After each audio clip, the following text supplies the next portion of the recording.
is it 7:30 yet? Okay, now it is. All right, good morning. Before we begin this council study session, we have 3 Community Facility District Board meetings to begin with. We'll begin with the Cadence CFD Board meeting. Board members Heredia and Duff are absent and are excused. Board member Taylor is participating by Zoom. Otherwise, all other board members are present. Ms. Mosley, are there any blue cards from citizen present? No, Mayor, they're not. Okay. Item 2 is the approval of prior minutes. Is there a motion for that? Thank you, Vice Mayor. Ms. Goforth, all in favor say aye. Aye. Aye. Ms. Taylor? Aye. Sorry, I was on mute, didn't realize it. Okay, motion passes unanimously.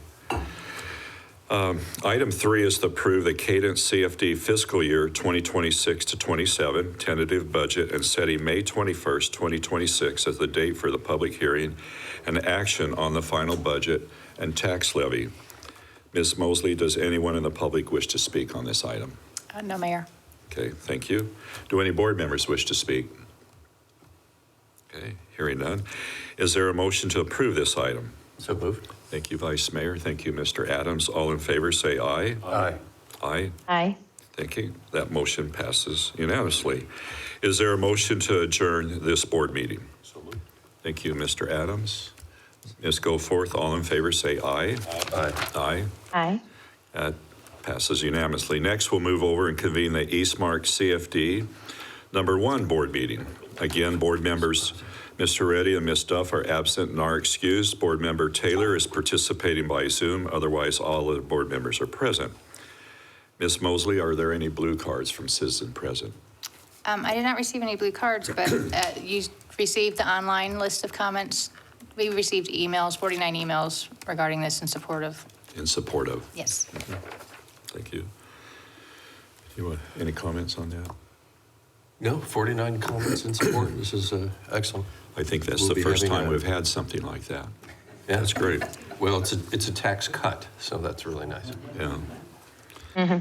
All right, item 2 is the approval of prior minutes. Is there a motion to that? So moved. Thank you, Mr. Adams, Vice Mayor. All in favor say aye. Aye. Aye.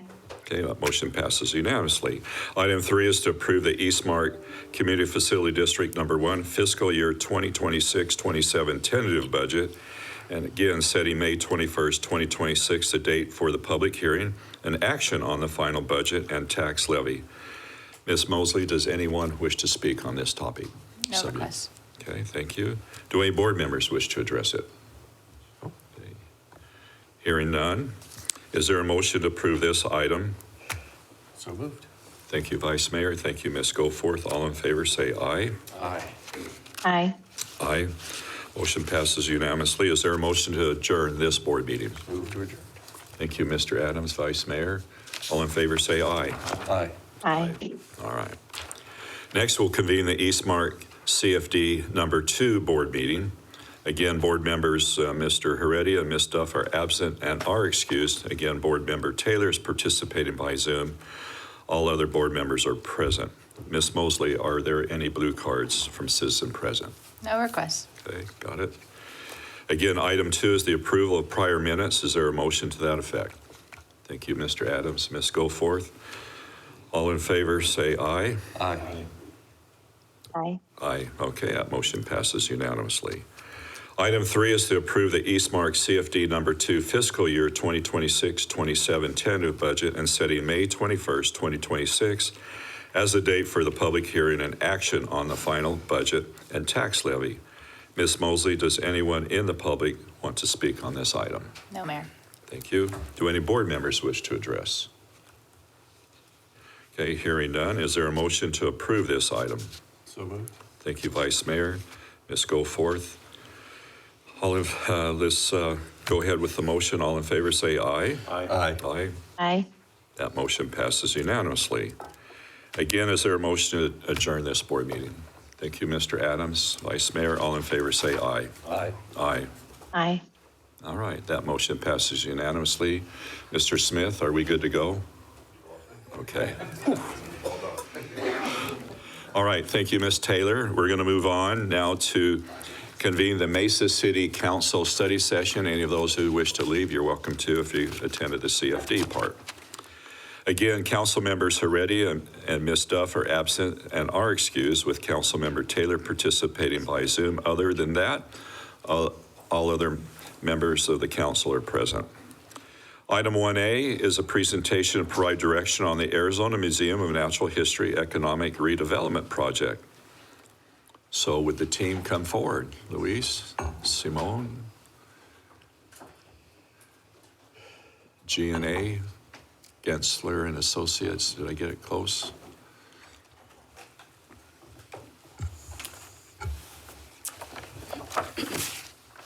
Settled. Oh, good morning, Mayor and Council. My name is Luis Ruiz. I am the Director of Arts and Culture for the City of Mesa. I want to begin by saying that this is my first presentation to Council as Mesa's Director of Arts and Culture, and I'm truly excited to be here with you today. I'm especially grateful for that this first presentation gives me the opportunity to discuss one of Mesa's most important cultural assets, and to do so in the context of the broader work ahead. So to guide through the conversation, today's agenda will begin with an executive summary and introduction of the project, followed by 4 major areas of discussion. Those are return on investment and impact, community engagement, architecture and experience design, and funding models, more importantly. So I am especially excited that this presentation connects directly to the purpose statement of the department. And this is something I worked on very shortly after starting here through the purpose statement and the KPI development. So let me read this for you and for the audience. So the Arts and Culture Department exists to connect the public with dynamic, enriching experiences while stewarding community spaces and assets, to strengthen Mesa's cultural vibrancy and economic vitality, advancing the city's vision of a thriving and prosperous community. That purpose is important today because the Arizona Museum of Natural History is one of Mesa's most significant cultural assets. It is a place of learning, discovery, memory, and community identity. It is also a public asset with extraordinary potential. The project is also within the larger story of the Downtown Mesa and the future of downtown's Arts and Innovation District. As the district continues to take shape, it has a potential to bring together arts, culture, education, entrepreneurship, civic life, and public spaces in a way that makes downtown Mesa one of the Valley's most distinctive places. In that context, the Arizona Museum of Natural History can help anchor the district, connect more residents and visitors to downtown, support surrounding businesses and public spaces, and contribute to a stronger sense of place. Today is about beginning the larger conversation with Council. We are here to frame the opportunity, share the work completed to date, and begin discussing how the project can strengthen Mesa culturally, economically, educationally, and civically. So now I'm going to turn it over to Simon, who's going to talk about the project vision and what we have done to get to this place. Thank you so far. Mayor Freeman, Council, it's great to be back on the dais, and there is no submarine. For anyone who doesn't know me, I'm Simon Tiffany Adlam, the Director of the Arizona Museum of Natural History. So our vision is to build something that is deeply Mesa, undeniably Arizonian, and globally significant. Our museum serves as a hub of discovery, discourse, and positive action, while functioning as a very high-performing city-owned asset. So, this is not a typical museum. I think we all know that. It's beloved, but it's not a typical museum. We envision the AZMNH as civic infrastructure, a place where science, education, stewardship, economic development, and community connection come together stronger for our communities and make our communities healthier. Over the past 3 years, we have demonstrated that our business model works. Post-COVID, we're up 90,000 to 175,000. We increased our operational budget and support, and thanks to the council, from 1.4 million to 2.4 million over the past 3 years, as well as through the AZMNH Foundation, we've had over 2.6 million of contributed or earned income, meaning our community supports a lot of our work, as the work that you're seeing today, which represents a public-private split between the city and the foundation. Now, another thing, I know I always go on about performance, but we roughly have a cost recovery rate of around 70 to 80%. That's outstanding in government. So we've already proven that we are beloved, and we've already proven that we run our business incredibly well, but we could always do it better.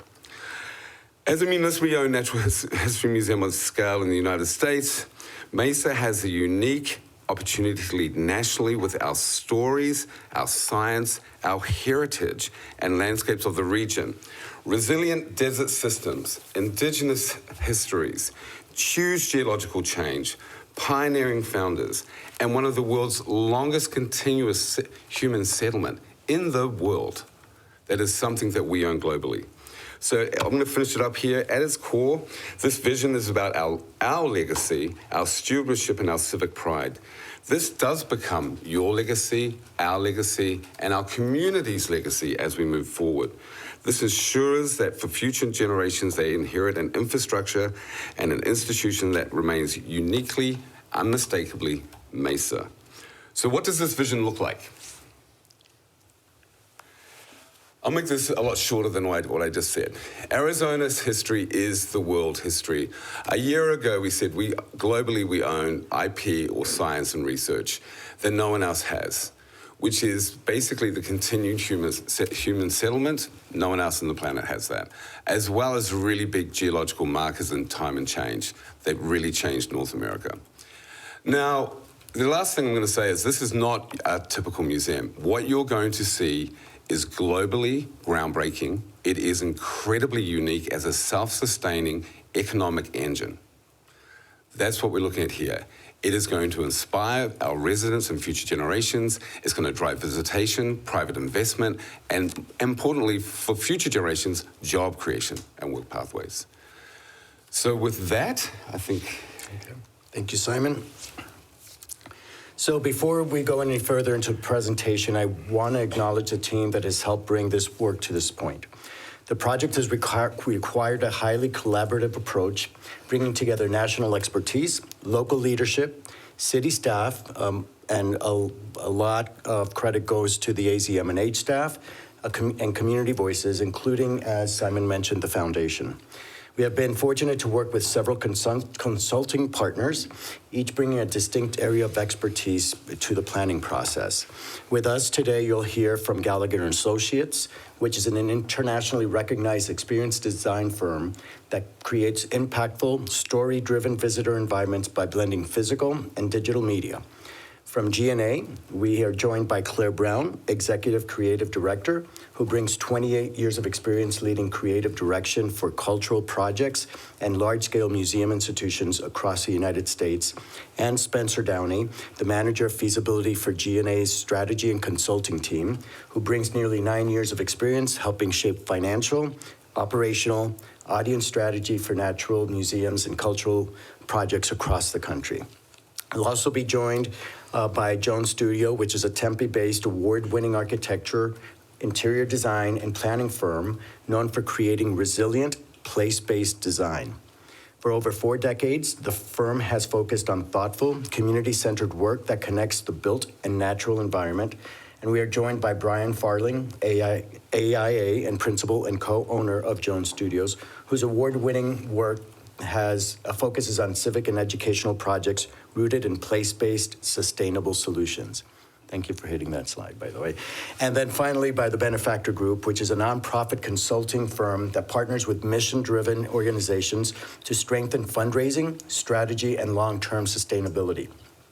We are joined by Laura McDonald, a philanthropic leader and certified fundraising executive with nearly 30 years of experience, including service as board chair of the Giving USA Foundation and the founder of the Benefactor Group. I want to also state that we have worked closely with the city's Office of Economic Development and Jay O'Donnell, whose perspective has been important in understanding how this project can support Mesa's broader economic development goals, as well as we've benefiting from the leadership and insight of Jeff McVeigh and the Office of Urban Transformation, particularly as we think about the museum's role in the downtown, placemaking, mobility, and long-term urban vitality. So from here, our consulting partners will walk council through the analysis, concepts, planning and investment, return on investment and impact, community engagement, architectural experience and design, and funding models. Our goal today is not to present every final answer, but to provide a clear and thoughtful framework for the conversations ahead. This is an opportunity for us to consider how a major cultural institute can serve Mesa's residents, strengthen downtown, and contribute to the city's broader vision for a thriving and prosperous community. So with that, we'll turn it over to our consultants. And Claire, thank you. Thank you, Luis. Thank you, Mayor, Vice Mayor, council members. So the questions that we will address today include why invest in a world-class natural history museum here in Mesa, Arizona? And with that, we're going to have Spencer talking with us about the return on investment and impact and how we plan for success with that. We're also going to talk about how we understand the potential social and economic returns of a project like this one. And we're going to do that by looking at market research and the community engagement that has informed our planning process. We're also going to look at what is possible for the Museum of Natural History by looking at amazing visualizations. I can't wait to get to that. Amazing visualizations of what the future might hold for this institution. And lastly, we're going to look at how the museum will realize this vision by talking with Laura McDonald about the potential funding models to make this happen. So just a brief overview on the work that we've done to date. So GNA and Jones Studio came together to support the museum's development process immediately after the strategic plan was completed. And we embarked on a master planning process to understand the long-term vision and to establish the direction for the project as a whole. We included community engagement and audience research, which validated the demand for this new building, and it also reinforced the fact that there is strong community participation and love for this institution. We also completed market analysis and demand projections, which revealed that this holds the potential to be a distinct world-class concept for a new museum. And lastly, we also completed visitor experience and interpretive, which is storytelling, interpretive framework to shape how the storytelling within the museum will play out. And this, we revealed, would become a phased approach aligned with the funding strategy. So in this current phase of work, there have been many work streams. We've all been working in conjunction, and it has yielded a really, hopefully you will find as well, a holistic concept for how this project will move forward. You can see that we've done architectural programming, community engagement. We've completed 50% design of the museum, as well as visitor experience planning, and all of that leading to today. So thank you for having us. So I'm going to turn it over now to Spencer to go through our return on investment and impact. Thanks, Claire, and thank you, Mayor and Council, for the opportunity for us to speak today. Before we get started, I want to just take a brief second to talk about how we approach this project, which is the way we've approached all of our projects, which is maximizing ROI squared. And what we mean by that is we want to get two returns out of this project, a return on investment and also a return on impact. And as a city-owned museum, this project has a unique opportunity to leverage AZM&H as a city asset to deliver a return on investment beyond just the museum and to all of Mesa. So looking at where AZM&H is at today, AZM&H has the brand potential, the market, and the audience to be a top Valley attraction. It is in the fastest growing residential market in the country, one of the fastest growing tourism markets in the country, and the fastest growing STEM economy in the country. It is the largest city-owned natural history museum in the country, and the only city-owned natural history museum that carries the brand of an entire state. But currently, the building and the revenue model are holding the museum back from truly maximizing the return on this project's investment. The 66,000 square foot building is not fit for purpose and has capped the museum's ability to grow visitation, revenue, and impact. As a result, today, the museum brings in 175,000 visitors per year. That only represents just over 0.7% of the Valley's total potential audience. And when we benchmark that against other natural history museums and science centers, that ranks about 25th out of 30 of peers that we looked at across the country. Part of that is that we only bring in about 10% of our audience are tourists, which is way below what you'd expect for a typical natural history museum.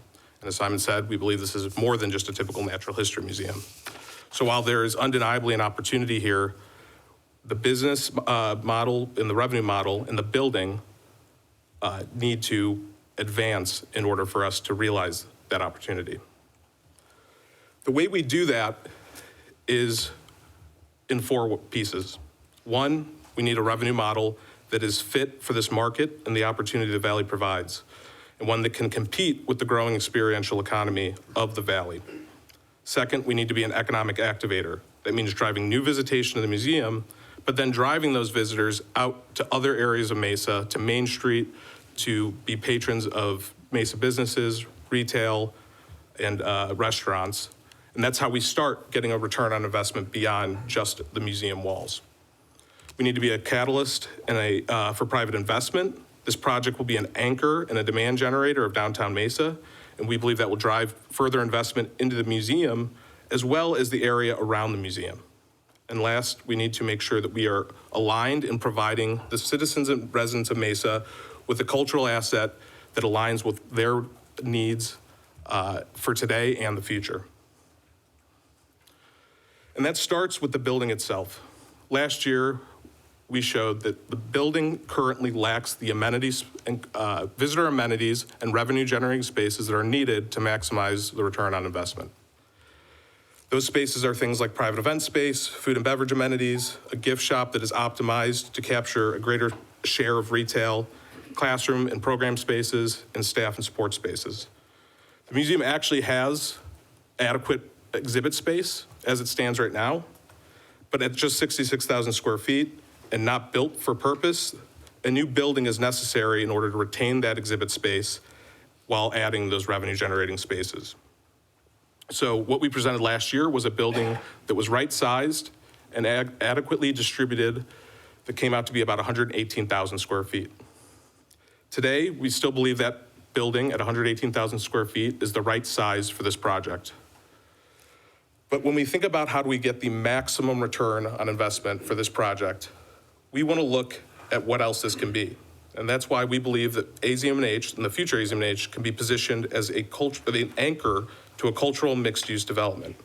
That through a public-private partnership, the museum can generate and drive commercial investment into much-needed hotel space rooms, one-of-a-kind restaurant and commercial spaces, retail offerings, and drive greater demand and visitation to Mesa than just the museum could on its own.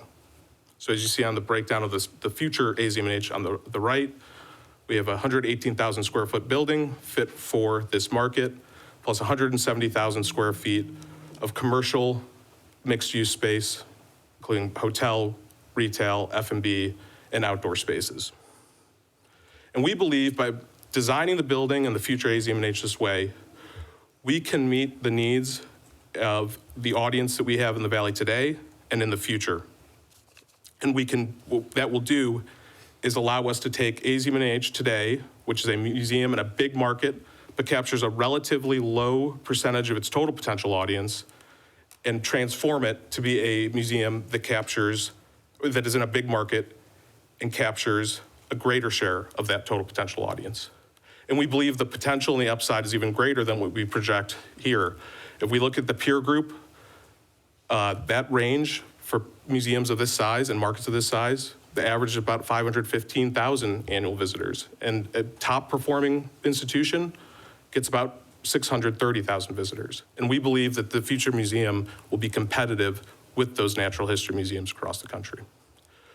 But again, getting the maximum return on investment means more than just driving museum visitors. It's about driving visitors to Mesa for all of the facility, like the hotel, the commercial spaces, the F&B space, the retail space. It's about increasing the economic impact of this museum, which we believe could increase the arts and culture sector economic impact by 3 to 4 times the amount it is today. And it's about increasing cost recovery for the city of Mesa by adding more earned revenue sources and creating a more efficient operating model. But it also goes beyond just these facts and figures and what can be quantified. It's the quality of life that comes with having a world-class cultural amenity. It's the ability to showcase all of what Mesa can be to future residents and to future corporate groups who are looking to relocate to the Valley. We believe, and this museum will be, the first stop that Jay and Jeff and Mayor, that you take prospective corporate groups on tours when they're looking to relocate. And this is important and matters because we want those groups, we want those corporations to relocate here, we want those jobs, and we want the tax revenue. But it's really important because it's the first step in developing high-impact partnerships that will allow us to create a direct pipeline from this museum and the students that it will serve and educate and inspire, and create a pipeline to the future scientists, engineers, and workforce of the Valley STEM economy today and of the future, as those jobs become more and more in demand. So where does this start? And how do we know that these outcomes are possible? Well, it starts with looking at the market. We are in a market that has a very active, engaged tourism base. These tourists are participating in things like cultural, entertainment, shopping, nightlife activities that are at a greater rate than the average market in the United States. And the future AZM&H is positioned to serve these audience groups. But what's important is that we need to provide an experience that is compelling and that meets these tourists where they're at. It delivers something that they are coming to the Valley to do and that what they expect out of their trip. And we believe that this future museum will do that. And by doing that, we will increase Mesa's ability to capture that tourism spending and put us in a position to capture more tourism spending than ever before. And all we need to do is look at the experiential economy across the Valley to see that there is a return on this investment. Over $8 billion has been invested or is being invested in projects in the experiential economy across the Valley. And some of those, as you know, are happening right here in Mesa. But there is an opportunity with this project specifically to create an anchor in the downtown core of Mesa that will drive greater visitation to Mesa and create longer trips for those tourists who are already here. Cultural tourists spend, on average, nearly 40% more per day and stay 22% longer than the average tourist. So we want to make sure that we are capturing those tourists at the greatest percentage possible. The other way we do this is by... Might want to change that one. Can I ask you a quick question? Yes. Interrupt. Back on the previous slide, can you just give me a couple of examples of entertainment? Is that like? And, for the spending? Yeah. So that would be anything that would be performance venues. It would be Spring training. spring training. Well, that would probably fall under sporting. Oh, okay. But it could be performances, concerts, things that are like the Gateway over in Glendale. Is it Gateway in Glendale? And really, what we're looking at is anything that's consuming time. That these tourists are taking time and choosing where to spend that time. Okay, thank you. So it's things that fall under that free time that they are actively participating in these activities. So going back to the other ways that we realize this vision, we sit at the center of the fastest growing STEM economy in the country. And we have barely scratched the surface of what the potential partnerships we can have with the private sector here.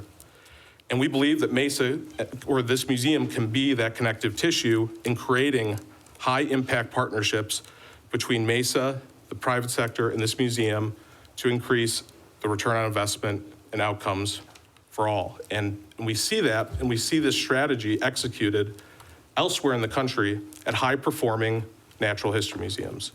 One of those being the Houston Museum of Natural History, which is an anchor itself in a cultural district called the Museum District, which has driven private investment into that district that has followed that cultural investment into residential, commercial, and hospitality developments. Specifically, though, I want to talk about the Wise Energy Gallery, which was a 30,000 square foot, $40 million project that was funded by virtually every major Houston-based energy company in the market. And what that project did was a showcase for the energy economy in Houston that entertained and educated guests, but also provided the industry that funded it a place where they can host workforce development opportunities, networking events, industry events, and help build a pipeline for future workforce in that energy economy. So we can imagine how AZM&H can leverage the same type of partnership to create greater outcomes, to create greater workforce development opportunities, and to create a greater return on investment for this project. The last thing I want to talk about, and that Laura McDonald's going to talk about in much greater detail later in this presentation, is the opportunity for philanthropic support. Currently, the museum's business model is not very reliant on philanthropic and contributed revenue support. Last year, I believe it had $570,000 in contributed revenues, but if we look at the rest of the valley, that average was $7.8 million in contributed revenues. So, and that's not just in the valley, that's across the country. So if we really want to maximize our return on investment, we need to tap in to this revenue source that every other museum in the country is utilizing. So along with prioritizing more earned revenue and new earned revenue, we also want to make sure that we're prioritizing contributed income. And we believe that the foundation is poised to help take this on with this transformational project as our business model evolves to become more diversified and to include more contributed revenue opportunities. So all of this is how investing in this project returns a maximum return on investment and impact and elevates all of Mesa. And again, it's because of these four things that we set out to do. We want to be an economic activator that takes in new demand and pushes it outward to the rest of Mesa. So we're not just thinking about the museum and its visitors, we're thinking about the 500-person wedding that will be hosted at the museum that's going to let out at 10:30 at night on a Saturday or Friday, and all those people going out to a lively and thriving Main Street Mesa nightlife and bar scene. We want to think about the private event spaces, the F&B, the dining experiences, the rooftop restaurant with views to Mesa that you can only get at this museum. We want to think about how to be a catalyst for investment, driving new private investment into Mesa, both as part of this project, where the museum will be the anchor to this mixed-use development, as well as the area surrounding the museum. The same way that the Mack Center was able to unlock 20 years of private investment when it opened 20 years ago. And that's by being a demand generator and being an anchor to downtown Mesa.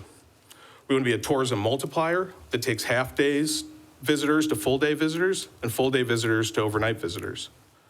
This project is not going to be successful just because it drives new visitors to the museum. It will be successful because it's going to drive new visitors to the museum who then leave the museum, go to lunch on Main Street, go shopping in Mesa, experience Mesa nightlife, and then come back to the museum at night to spend the night at the hotel.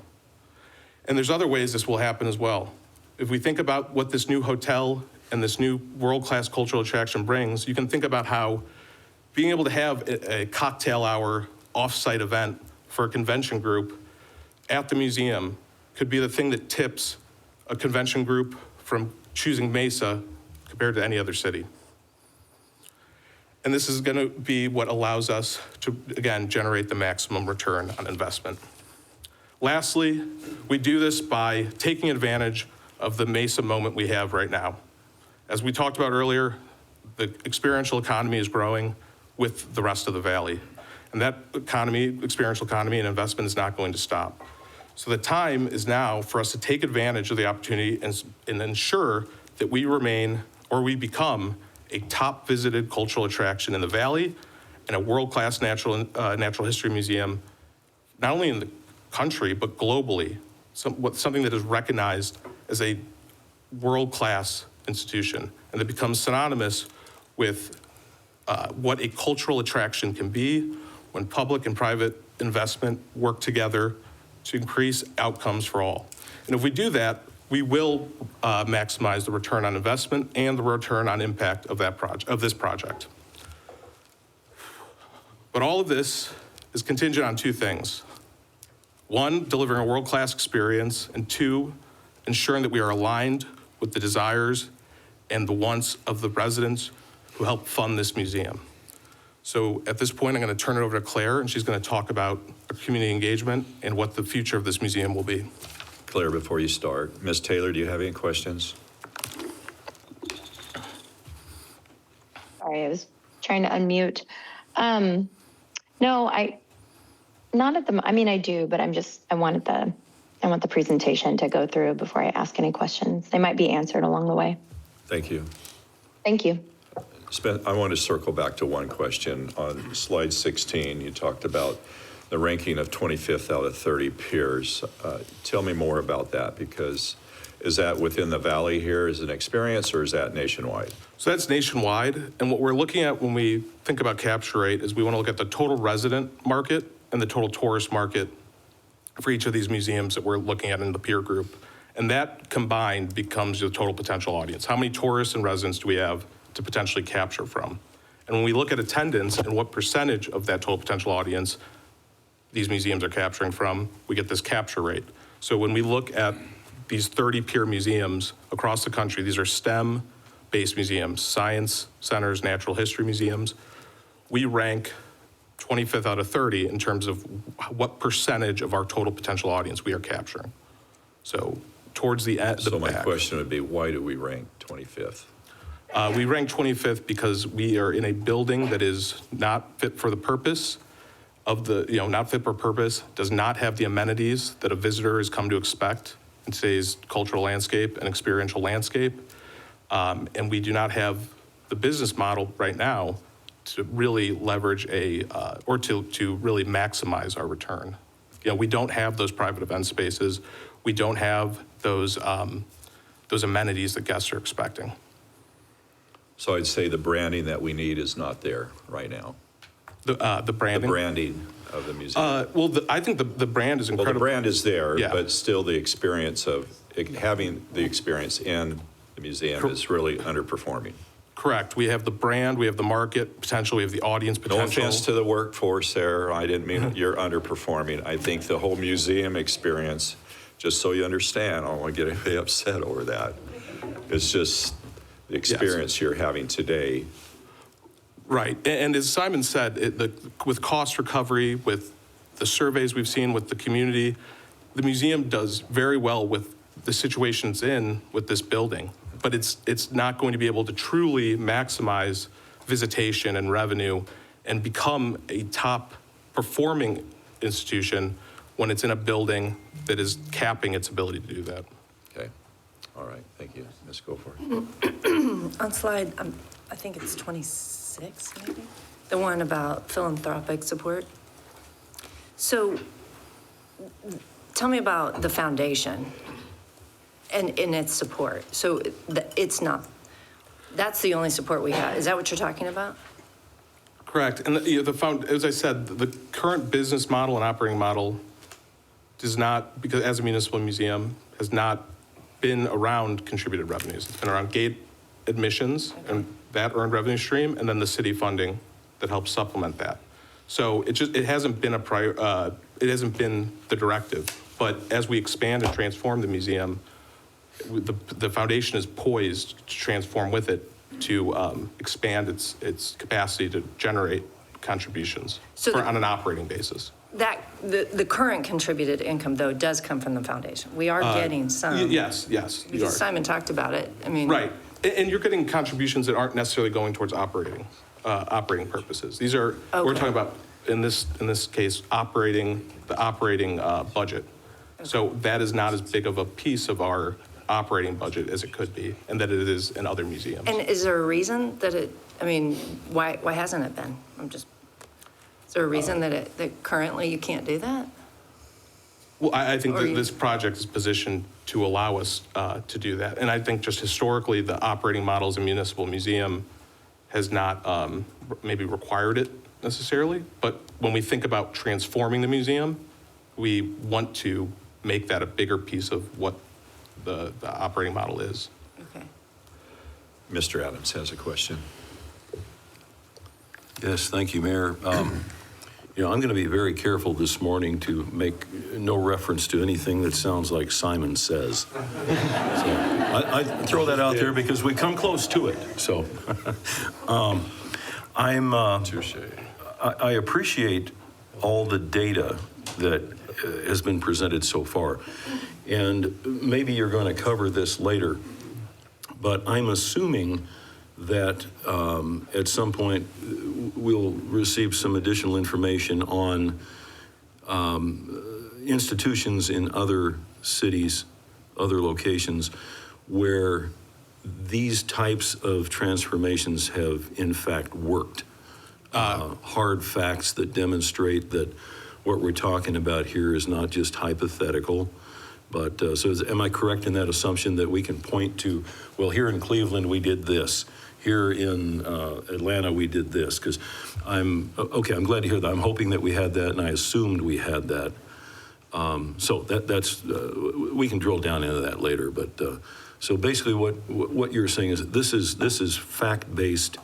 This can be supported by real-life examples where these investments, these changes, these modifications have been made and tried, and they've been successful. Mayor, Council, absolutely. So later in this presentation, we'll have some case studies that are real-world examples of this, but there are countless examples of this on projects we've worked with and across the country where we've had transformational projects with hybrid partnership models, and these are actively happening, and we have great data to look at to see how it's happened. Good. Well, I jumped the gun a little bit there. You've got that coming later, so thank you. I think we're moving over to Claire. Thank you, Mayor. Thank you, Council. Here we go. So as we all know, it's incredibly important to have these data points and all of this extensive market research. What we also have to support this is a great effort in community engagement that has happened over the last 6 months. And this helps us to understand the community's needs and motivations aligned with these financial and economic needs and motivations. And so during this last phase, we built upon the master plan work by engaging 650 people through 2 surveys and 1 in-person event. The insights that we gained from these were really revealing. I think the most important takeaway is that AZM&H has a very strong and loyal following, loyal audience. People love AZM&H. As we talked further with them and through the survey responses, we also learned that visitors want more adult-focused programming while maintaining the offerings that we have for children. And so in order for this institution to have a multi-generational impact over many, many decades, the institution needs to be offering events and programming and spaces that feel comfortable to visitors across their whole lifespan, not just until they turn 13. We need to be able to have young adults coming in, extremely excited about this institution. We also want to create a space for a date night or maybe a night away from the kids where you come in and there is something there for you. So we want to reach across generations through the physical design and programming. There's also a strong desire to preserve the museum's unique and beloved features. Dinosaurs, dinosaurs. We heard that over and over again. Not a surprise. We need more dinosaurs. No, we need more dinosaurs, absolutely.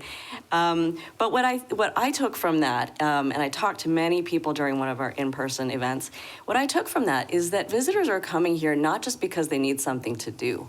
They're coming here because they truly are invested in the content, the story, and the collections that are here. And they want to see that honored and respected through the space and the form of display and the type of programming that is offered. So I found that really directive in thinking about our future planning for the institution. At the same time, the audiences they acknowledged the age of the building. They acknowledged the need for a new facility to meet the kinds of experiences they might see when they travel to other cities. And they also, we were very open about talking about the cost, the need for this. This is a project that will cost money. And we talked with visitors and through the survey about the need for this project to give back to the community through economic impact. And so that was integrated into our thinking. Additionally, in the surveys, which we received 518 responses for, an additional point to what I've already mentioned was that respondents want a stronger representation of Arizona's regional character. And there was an expression of desire for deeper collaboration and representation of local indigenous groups, building on the success of the very well-received Thrive exhibition at the museum. The in-person event was a true delight. Every time I come to Mesa, I'm more and more excited and kind of want to move here. Talking to folks who live in Mesa was really exceptional. We invited visitors to think about the future museum that they want to come to. And we showed them images of other museum experiences. We invited them to write a narrative to sort of spell out their dreams. And visitors had clear preferences when it came to selecting among the images of those other museums. The most popular images involved immersive experiences, multi-sensory and playful spaces.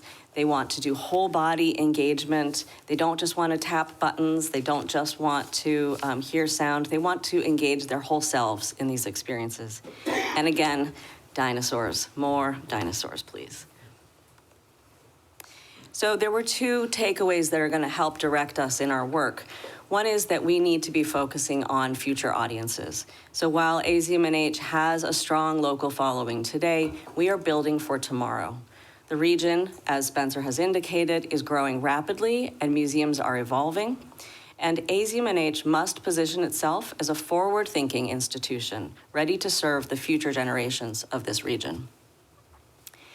And we can't forget about how wonderful Mesa is and how this institution currently embodies that unique quality, the quirkiness, the drive, all of the personality of Mesa, and we can't lose this. As Simon has said, and I'm going to try not to do that, this is not going to be a typical museum. We are not going to be developing, and you will see this, we will not develop a standard museum, plug and play development. This is going to be a unique place where the residents of Mesa will see themselves in this institution. And with that, I'm going to begin to talk about what this place will look and feel like. I'll pause if there are any questions. I think we're good to go. Great, thank you so much. So we're going to move into the moment we've all been waiting for. We're going to be talking about the building itself and the experience design and what is possible for this wonderful institution. So as we've said before, this is not a typical museum. And in order to create a unique and new kind of institution for the entire world, we have embarked on a unique partnership. It is not always common for an architecture firm and an experience and exhibition design firm like G&A to partner at these early stages. And what this partnership has revealed and yielded is a one-of-a-kind, unique experience where architecture and the storytelling and the overall experience are really beautifully intertwined to create a holistic experience. So I'm very grateful to be here with Brian Farling from Jones Studio by my side going through this.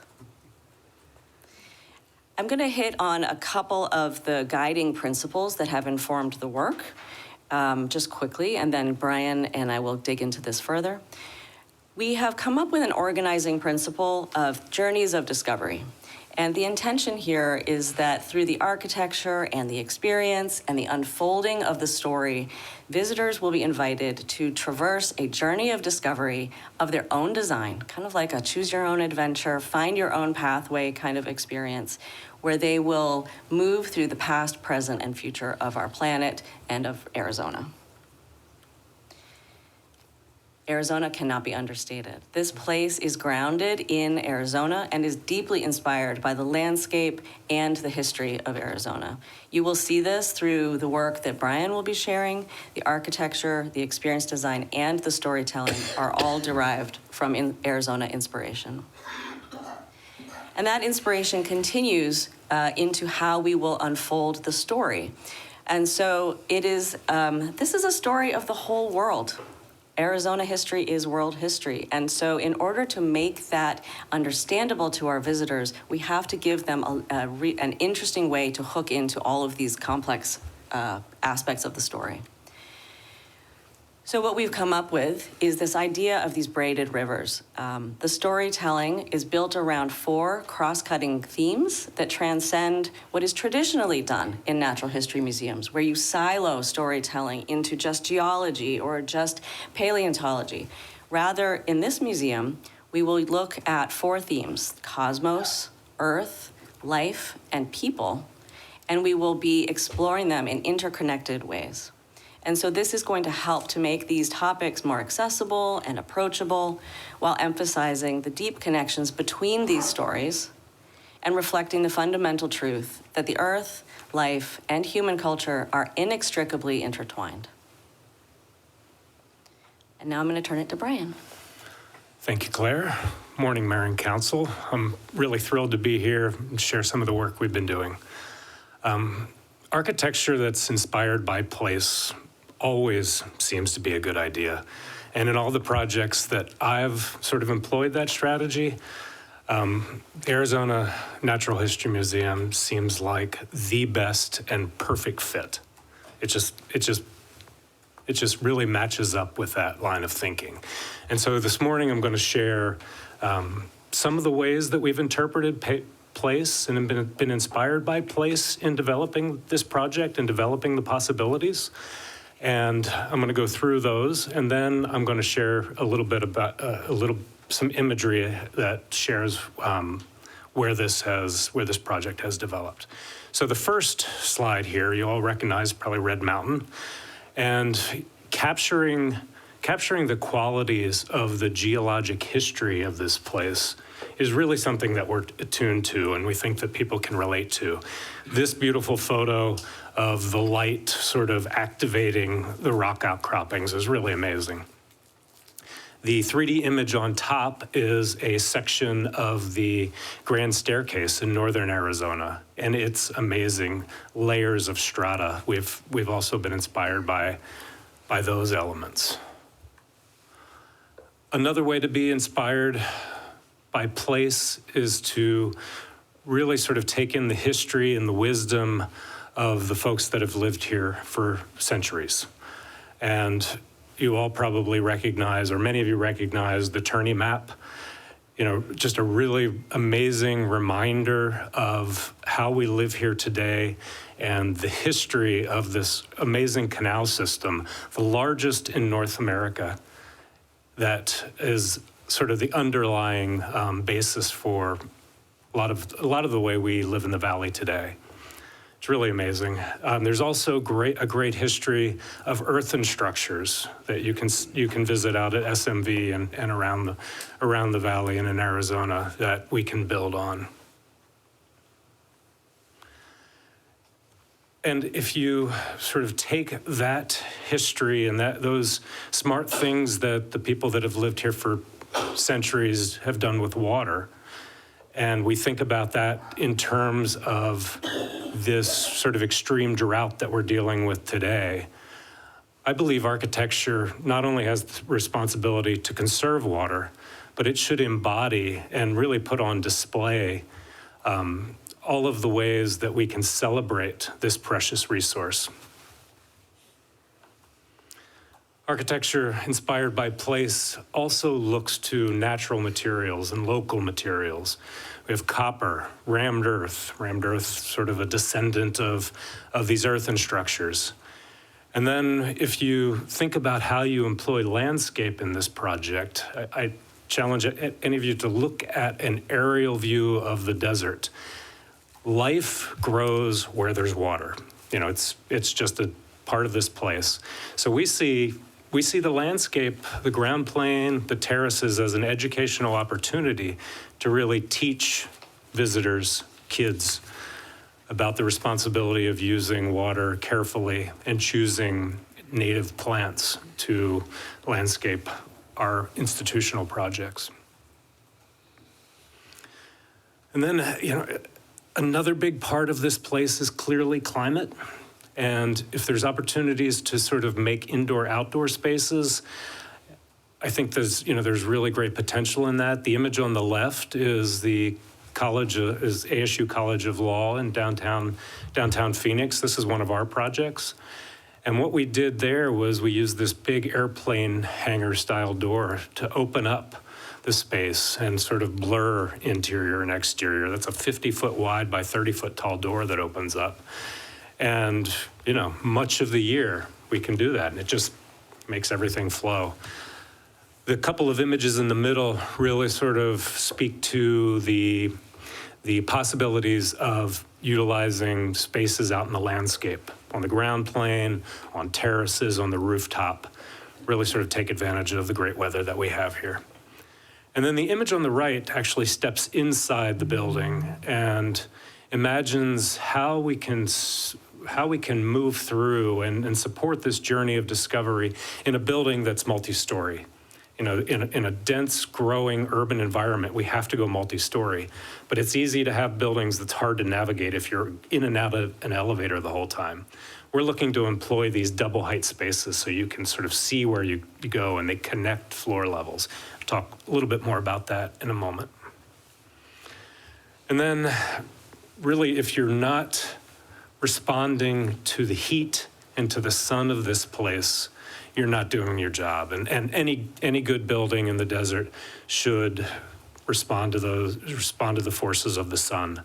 This image on the left is just this incredible natural feature that we think really sort of captures this idea of embracing an experience and treating the way you bring sun in, the way you have water as part of the experience as special. It sort of really embraces you. It's protective. And that's an inspirational image that you'll see again.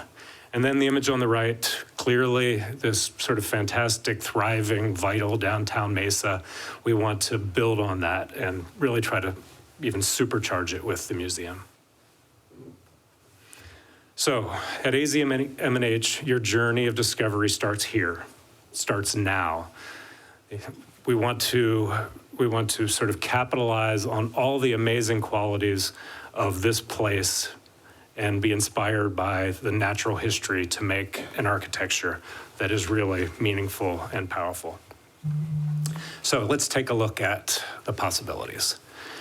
So you're all familiar with the existing site. This is an overlay of the new ground plane that we've been developing. I'm going to zoom in on that drawing. And if you look at the floor plan, everything in white, you can see a lobby, cafe, retail space, some educational spaces, an event space, restaurant, back of house. You can also see in the center what we're calling the canyon. And that's really sort of the heart of the building as you arrive on the ground plane, and I'll speak more about that in a moment. But this ground plane is really sort of about giving back to the public and allowing the landscape to create sort of shady spots and great places to be outside.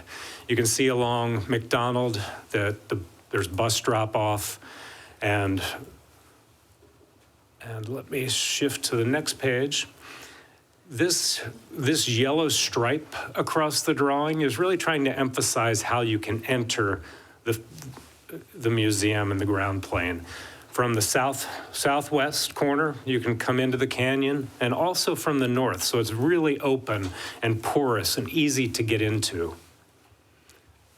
Then if you step up into the building, you can imagine, if you step back and think about what I was talking about with buildings that respond to the sun.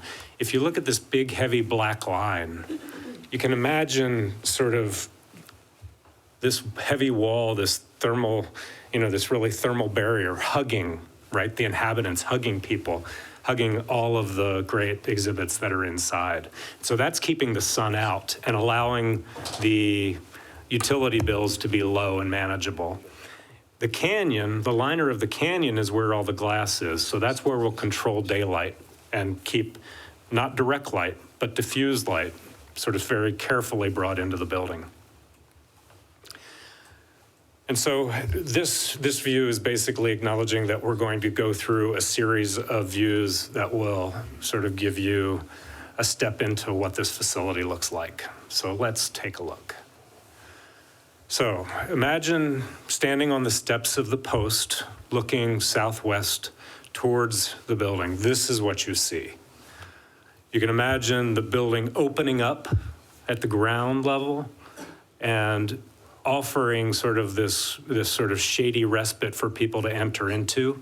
And you're also greeted by a giant dinosaur and multiple dinosaurs as you go further in. You knew that was going to be a question. Oh, yeah. The dinosaur bone. Absolutely. We're going to take what the existing is and really just make it all the better.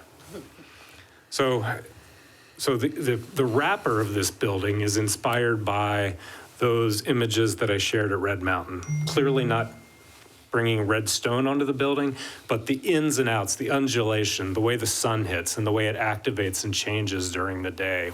We're trying to capture those qualities in that amazing geologic feature. The upper portion of the building, you can see there's a roof terrace, and then there's the restaurant and retail level, which we were calling the commons, and I'll talk more about that later, and then the hotel spaces above. So this next image swings around to the north as if you were walking down First and stopped at the building. You can see school kids arriving in the morning for field trips. You can see, it's actually a little tough to see in this image if I had a pointer, but all of the roof, all of the water that hits this building in a rainstorm is channeled to these north ends and into the gardens. So we're passively irrigating all of the landscape in a very responsible way that celebrates sort of this natural resource that we all have to treasure. The other thing I want to show here is if you look sort of to the left of the image, you can kind of see going into the canyon, going into this sort of shady interior space, and that's where we're going to step next. So this is stepping into the canyon. You move into this space and your eye is going to go up through the 10 stories up to the blue sky above with some solar panels shading over top. The glass walls of this canyon space are layered with a patterned glass that's an abstract geological pattern, speaking back to or looking back to the layers that we saw in the. Should I keep going? We're good, thank you. Yeah. So He needs his coffee, so he'll be fine. Yeah, understand that. So the abstract layers of strata that you saw in the 3D diagram of the grand staircase, and then the hangar door that I shared previously open up, connecting inside to outside, and then a super tall, flexible digital canvas on the left that right now in this image is showing a basically, it's a great backdrop for the Mesa celebration of freedom. And then if I, Kudos on the picture, who you put in there. I think that's very intuitive. so I'm going to Because zoom. Mr. Adams said, look at the guy in the cowboy hat. So I'm going to zoom in just to emphasize Okay. that. Wow. Yeah. So this event You're that's really happening. selling us. Right. Right. Mayor and council on stage. You can feel it, right?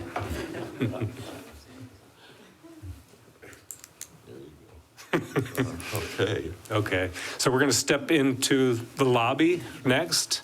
Sort of this indoor-outdoor space. You get a sense of how diffused light through the canyon can enter the building. This is also the first in a series of these double height spaces that I talked about earlier. That's a really important feature of how you move through the building and how you take on this journey of discovery. You can also see, looking back to these earthen structures that I mentioned earlier, we're hoping to use rammed earth on this ground level and this very sort of heavy, thermally efficient walls that keep the heat out and keep the cool in. So this is the first sort of step in your journey of discovery as you move into the building. And just before I turn it over to Claire to talk about some of the experiences inside in the exhibit spaces, I just want to run through a couple of diagrams that sort of show how the building's put together. This is the whole building on the left. And then if I expand it, if I sort of explode it apart, it's really divided into three functional areas. The ground, the sort of the orangey colored portion is the museum. Then there's this level we call the commons, which is restaurant and retail, outdoor terraces, and then above that, the hotel and the observation level above. Now I'm going to take the museum level, the orange level, and pull it over to the right side and expand it into the 4 floors that it has. And then really what I wanted to share with this diagram is the way we're employing these double height spaces. So you can see these yellow spaces that stack in the floor plans. You have level 1 connecting to 2. Move over to the other side of the second level, 2 connects to 3. You can imagine being in those spaces and seeing up to the balcony and really sort of fueling this idea of you could have a different experience every time you visit the museum because it's not prescribed. And then the next 2 levels, 3 to 4, and then 4 up to the observation deck. Or the terrace. So turn it over to Claire. Thank you. There we go. Thank you, Brian. Was there a question before? Oh, keep going. I'm actually going to go back one slide to just note that as you move through the building, moving upwards, you are traversing time and space as well. So this is the story of 4.5 billion years. And as you move up through the floors of the museum, through those double height spaces, you will begin to learn the full history of the Earth. So now, the way that we're going to do that from a storytelling perspective is, if you remember those intersecting themes, those braided rivers of storytelling, those are going to be connected throughout the floors. So the overall experience of each floor will follow the natural flow of these intersecting stories, interweaving and illuminating how the landscape shapes life, how ecology influences culture, and how all are bound across together through time. The diagram on the right is showing sort of an abstracted version of those floors. But what you can see is that level 1 is the theme of origins, talking about how the Earth comes alive.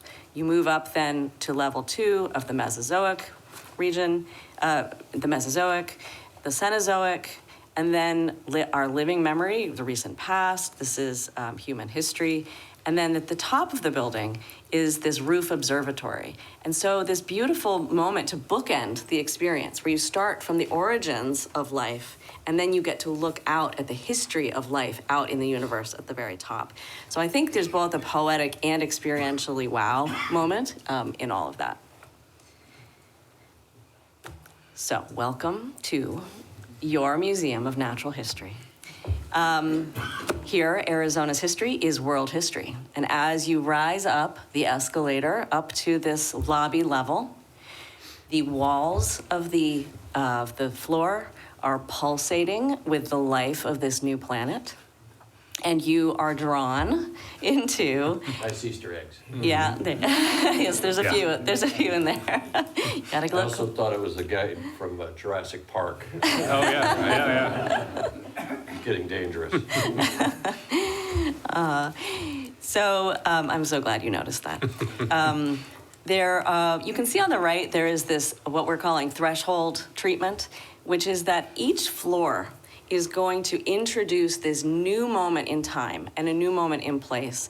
And we're going to be using this threshold architecture to help the visitor to sort of ground themselves in where they are in time, because this is a lot of time that we have to get them through. And so the next view is going to show an example of how that might look on each floor. So the idea here is to create an immersive, multimedia, and physical experience that on each floor will communicate the new time zone or time era, epoch that we are in. You can also see that this element of water, as we've mentioned throughout, is critically important because the story of life on Earth is the story of water.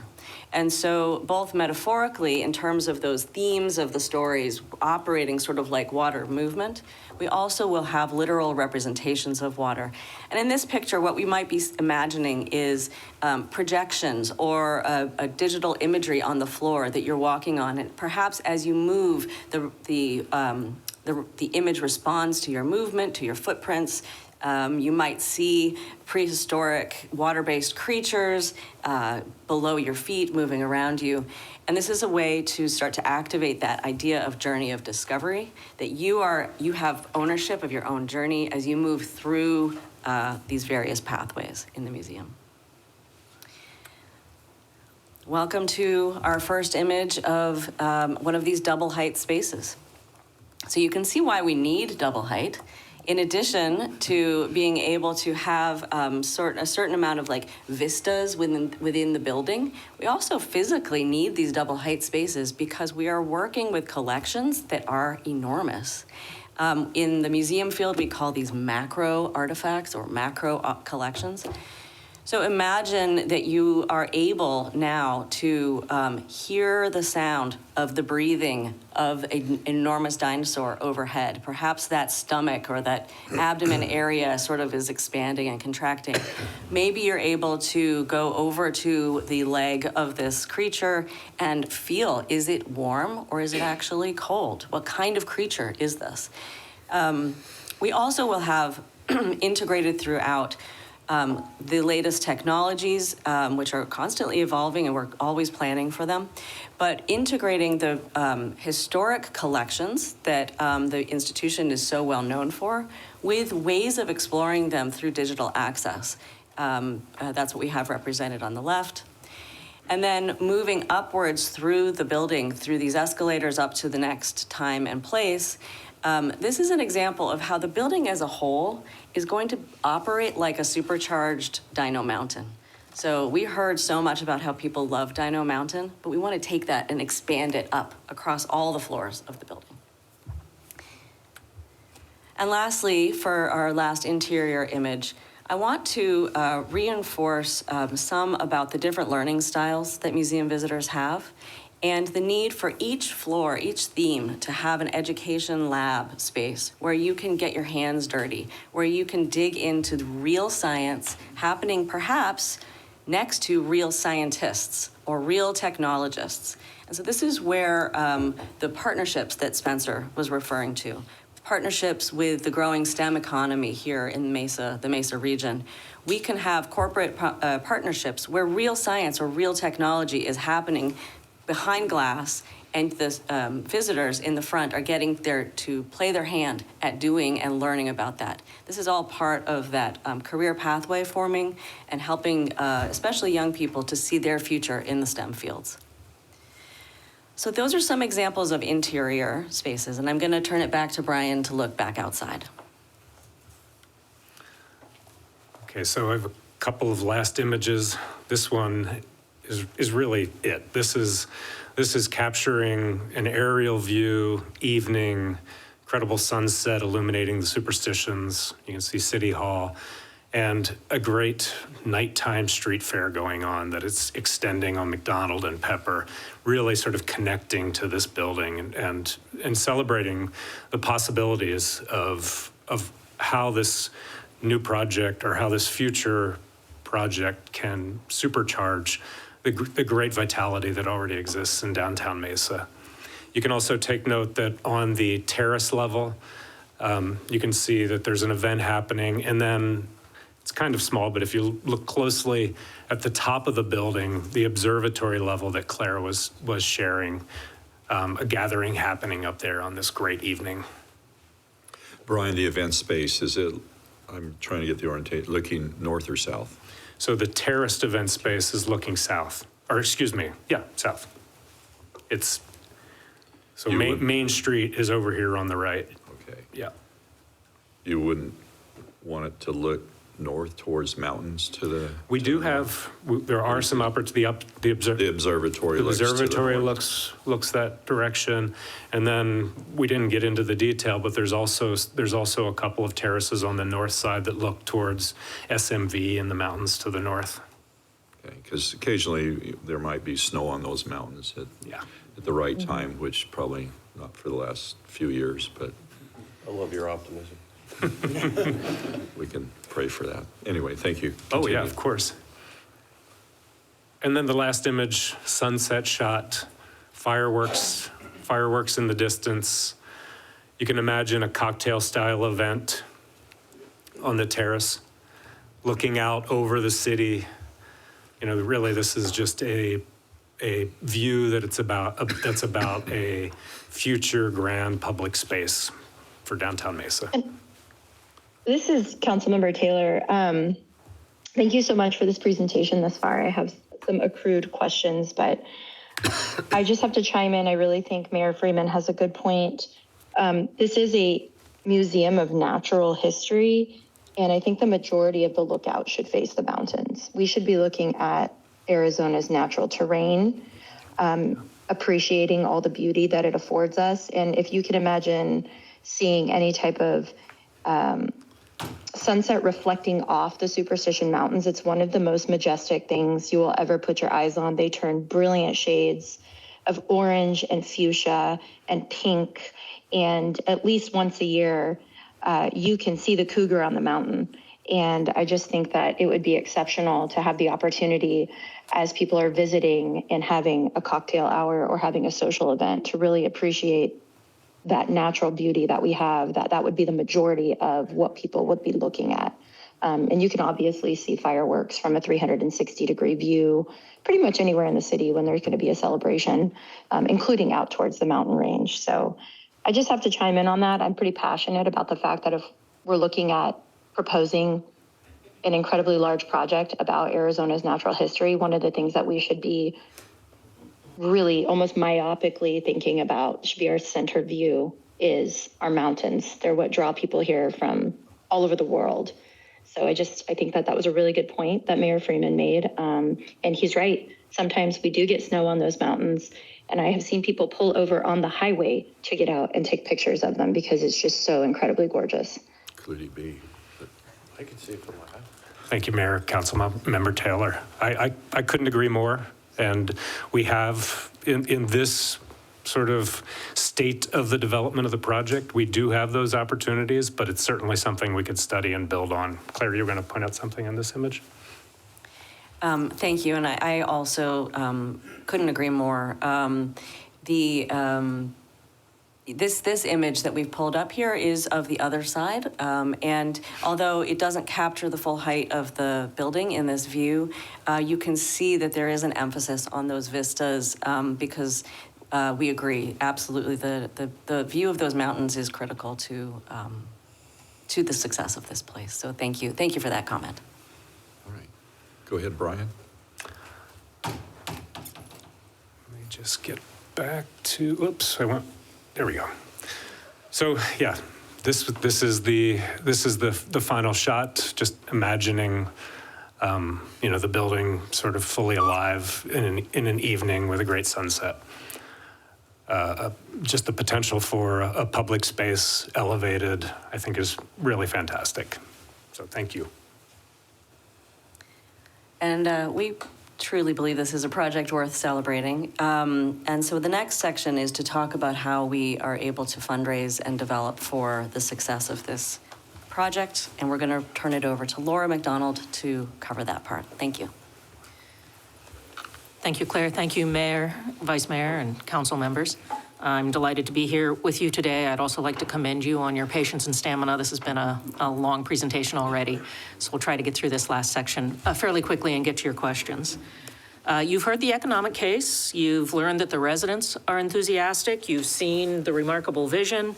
Now the practical question becomes, how do communities like Mesa fund projects like this? Great. Are you controlling the slides or am I? Nope, you are. Okay. So we're working from a $300 million project scenario. It's only going backwards for me. There you go. Thank you.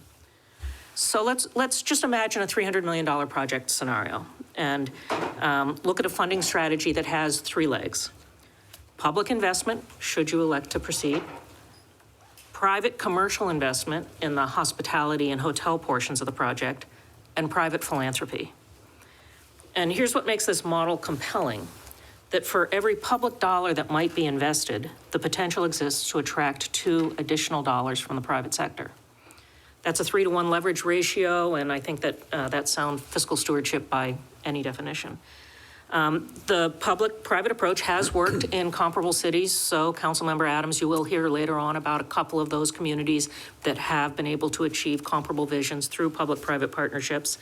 But for the next few moments, I want to focus specifically on philanthropy and the role that private philanthropy can play in helping you to achieve this vision. Great.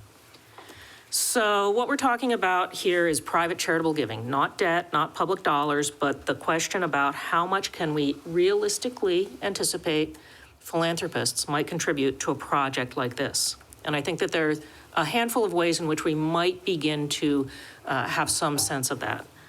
First, we can look at the national philanthropic landscape, and then also look at charitable giving patterns right here in Arizona and the metro area. We can look at instances where national funders and even global funders have supported projects similar to this. And as I said, talk about comparable museums. I'll address all of those, but I believe that by the end, you'll share my conclusion that there is a successful campaign that is achievable, but only if you choose to invest the resources necessary to engage donors and get there.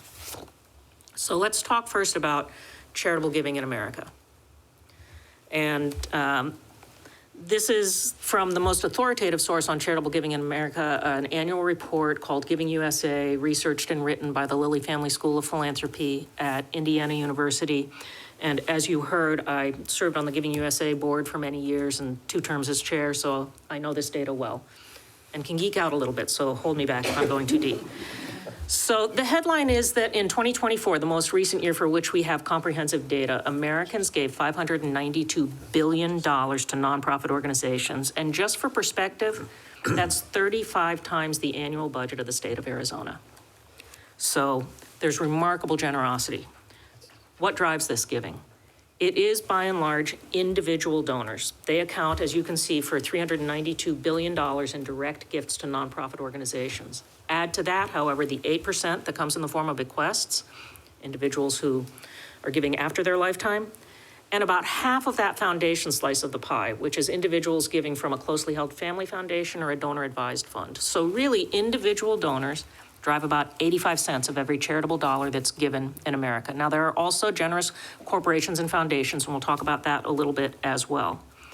If you look to the pie chart to the right, you'll see that arts, culture, and humanities, which is the slice in which a museum would fall, is a relatively small slice if you call $25 billion small. But I think that a project like this doesn't simply sit in one small slice of the pie, that donors who are attracted to education, to public society benefit, to workforce development, all of those dollars can be driven to a project like this. And finally, I'll note one more thing. This is the 2024 data. 25 will come out in about a month. It is remarkably stable. Charitable giving is a very resilient part of our economy, that since 1967, charitable giving has declined in real dollar terms only 5 times. Doesn't always keep up with inflation, but it's declined only 5 times. So it's also a very reliable source of revenue that you can project. So let's talk about Arizona. Here, we estimate the total charitable giving in Arizona is somewhere between $5 and $7 billion, and the metro area alone accounts for $3 to $4 billion of that. Again, individuals are the leading source of charitable gifts in the state and metro.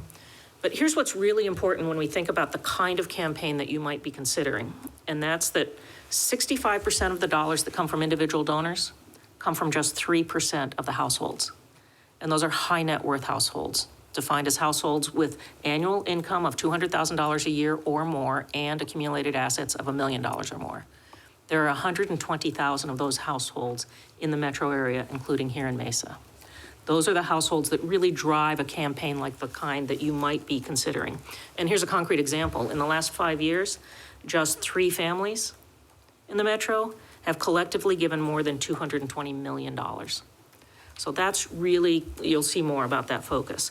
But it doesn't mean that everyday donors are secondary or unimportant. They too are important. They will drive the annual operating campaign. They will drive memberships and participate in activities.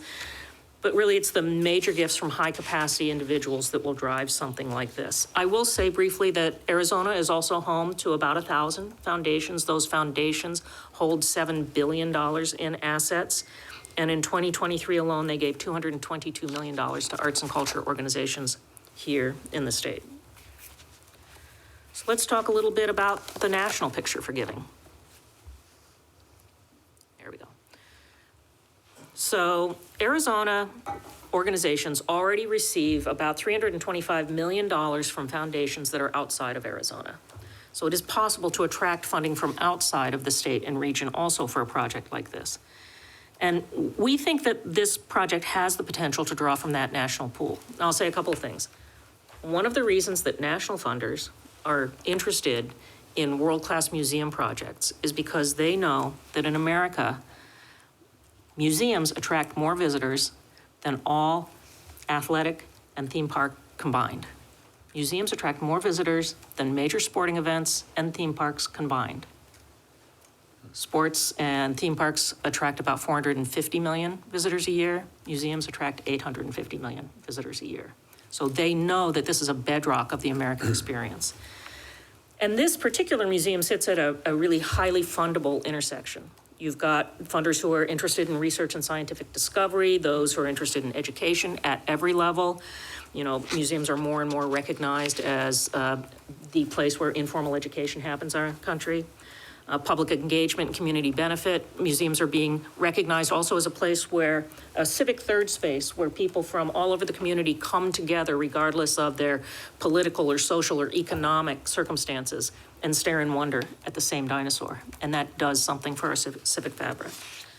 So I will say that the largest gifts that come from national foundations to a project like this are driven by the very things you're considering doing. Major landmark building projects, new national education programs.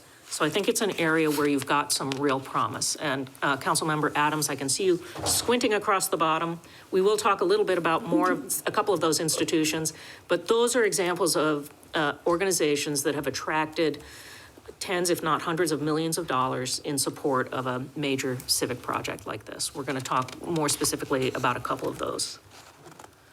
So let me just talk for a moment about how museums raise money. Yeah, there you go. So fundraising is a business model, like any other kind of business model. And for every dollar that might be invested in fundraising, you will realize in a mature operating model, $3 to $6 in return on that investment for an annual campaign, your annual operating budget. You'll also realize much more than that, as much as 10 times or more your investment in a capital campaign, because of the scale, because of the wonderful vision, and because of the way that it really targets the top of the economic ladder. But you have to invest. And what do you invest in? You invest in people. It's a very labor-intensive business, so you need both the frontline fundraisers who are going to engage donors personally, and also back-of-house staff that will do the research and the data management and the business intelligence work. You need a disciplined process. It doesn't happen simply by accident or walking around and asking people for money. So you need a very disciplined process to manage the relationships from the first contact through stewardship after they've made their gift. And technology. Now, the city has a donor CRM. It needs to be augmented with other kinds of technology tools, social media tools, business intelligence tools. And then all of that requires a culture of philanthropy, a culture that's donor-focused, that's data-driven, and that uses all of that for strategies. If we were to look practically at how a campaign, if we were to go back to that $100 million scenario, and understand that at this point that's just a scenario that we're modeling from. But if we were to look at that, you can see that the distribution of gifts that would be necessary in order to raise that amount of money follow the kinds of economic patterns that I addressed earlier in the presentation. The majority of dollars will come from a relatively small number of donors, that those donors will reflect the way that philanthropic and economic resources are distributed in our society today. And it's those lead gifts that really set the pace. They also signal credibility to the donors that will come after, and they require relationships. Those relationships take time to develop. You have to start now if you have a shot at doing that for this campaign. There's no shortcut. The sooner we identify who those top prospects might be, begin engaging them in conversation, give them meaningful ways to participate in some of the charrettes, in some of the development of this project so they feel a sense of ownership, the better positioned you will be to achieve this kind of a goal. I'll let Spencer walk through a couple of the case studies that we mentioned, and then I think we open it up to questions. Great, thanks, Laura. So one of the first ones we want to talk about is just up the road, and that's the Natural History Museum of Utah. And that was a museum that was in a building that was constrained. It was not built for the purpose of being a museum. And when they underwent a transformational project and moved to a new building that was fit for purpose, they were able to triple attendance and become a top attraction in the Mountain West. This was a project that utilized a hybrid partnership structure between private investment, university investment, and state investment. It was a project that in total, adjusted to today's dollars, cost about $200 million. And it was funded almost 60% by public sources, with the rest of the funding coming from private sources. And again, this project allowed the museum to triple their attendance and increase their earned revenue streams. It's not really shown in this image, but you can kind of see in the top image of the after photo, there are tremendous private event spaces and opportunities, and that was a priority of the new Natural History Museum of Utah as part of this move. Another example would be the Milwaukee Public Museum, which will soon be the Nature and Culture Museum of Wisconsin. And this is, again, a hybrid partnership structure between the county, the state, and private investment to build a new 200,000 square foot museum with a total project budget of about $250 million. And this funding was done through a mix of public and private sources, about 35% coming from public sources and 65% coming from private sources. And part of this new building and this transformation was to go from a current building that is constrained and not built for purpose, and to create a building that was fit for the market and fit for their new location. They relocated to a cultural district and a tourism district in Milwaukee. And with that, they planned for event spaces, experiences, and amenities that are fit for the opportunity. And you can kind of see at this existing site activation where they will now be located, there's a ton of action going on around them, and the design of this project reflects that. They moved across the street from the brewery is what you're telling me. The brewery and the Deer District, as they call it. So they, just like with this project, they recognize that they need to meet the market where it's at, and they need to provide the experiences and the offerings that the market wants, and that will allow them to capture that greater level of attendance. And again, these are just two examples of transformational projects, but there are countless that we can draw from where these, regardless of partnership structure and funding structure, there are paths towards success and paths towards realizing the vision of a transformational project like this. So just in summary, and on behalf of the project partners, I believe that we've made a case here for a world-class natural history museum in Mesa that certainly is about paleontology and economic impact, but so much more. That really the question before you is, what kind of city do you want Mesa to be? And what kind of opportunity do you want to create for your 500,000 residents and the millions more who will pass through here? You know, this will be a museum that tells a 4.5 billion year story that only you can tell authentically. This is authentically Mesa. That this story will train teachers, employ scientists, spark careers, generate private and public revenue, and give every child in the East Valley an opportunity to wonder. This institution is worth far more than any economic multiplier alone can capture. But I know that you will have good questions about how we can make a responsible case, both to you and ultimately to your citizens. Thank you. Thank you, Laura. Candace, you're going to wrap it up? I am, but I do want to, because what we're going to be going on to next, and I say thank you to you. You see we got best in class in every consultant that we have here. I think you've heard that from their background, from their presentation, from their knowledge of the data and so forth. And really the next one is I'm going to talk about the next steps, but I know that you've been accumulating questions too, and so it's up to you, Mayor, if you'd like me to tell you what this looks like over the next 2 years, or do you want us to address questions on what you've heard so far? Let's go ahead and have you sum it up here, and then Okay. we'll ask questions. Okay, thank you. So Mayor and Council, as we go forth from here, the question is now what, right? What are our next steps that we go through? And as you heard, a lot of the different activities that we've been doing over the last 2 years, some of those would continue at a different level. So as we go through, what we're looking for is we're looking over the next 2 years. So we're looking at a 2-year outcome that we would come back each May to give council an update. But at the end of the 2 years, we would come back with these particular outcomes. So they're listed here on the slide. Some of the major ones would be to conduct an economic impact study. So you heard the return on investment already, return on impact. This was based on the museum in general.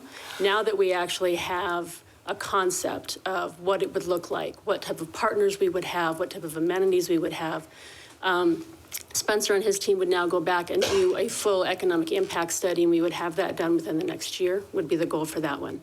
As we move into the community outreach and the design and the experience that we would be designing into this, that would now, these next 2 years would go into the community again and looking for those more, as we start to get into more of a design mode. What are we actually going to look like? You saw some great concepts and some great examples of what it could look like. Now it's actually going through the floors, as Claire was talking about, and actually starting to have that community dialogue and input as to what those might look like, and starting to put those together. So that'd be a lot of community outreach. On the principle, you heard Laura talk about, we start those relationships now with our future partners, whether it's our future for our culture of philanthropy that we're going to set up and we're going to move forward, who put the right people in place, right? That takes people. She talked about people and processes and technology to make that happen. So over the next 2 years, as you can see on some of these slides, the fundraising capacity building, that would be year one. How do we structure the right system, the right people, the right processes so that we can be successful? Going into year two would actually be hitting the fundraising campaign itself. Actually hiring those people, developing those relationships, starting to really walk through. The goal would be to start getting those relationships going and having those partners ready when we actually are ready to go out and talk to the residents about the public funding. So that would be the goal, as you heard Laura talk about, investing ourselves in order to bring those partners on. So year two would really be that investment into what does that look like. The goal would be 2 years from now, we have, we've validated the site, we've validated the realistic ability of this particular building, of this orientation, of this design, so that we really have a package that we're ready to go to the residents and say, this this is what's going to happen for Mesa. This is the economic impact. This is the social impact. These are the partners that we have found so far. These are the ones who are ready to invest in Mesa with us and invest in the state as well. We do need to remember this is the Arizona Museum of Natural History. It's not the Mesa. This is representing all of Arizona, if not the Southwest region, because that's what we said was we're unique. And you've heard that a few times. Mesa is the place for this museum.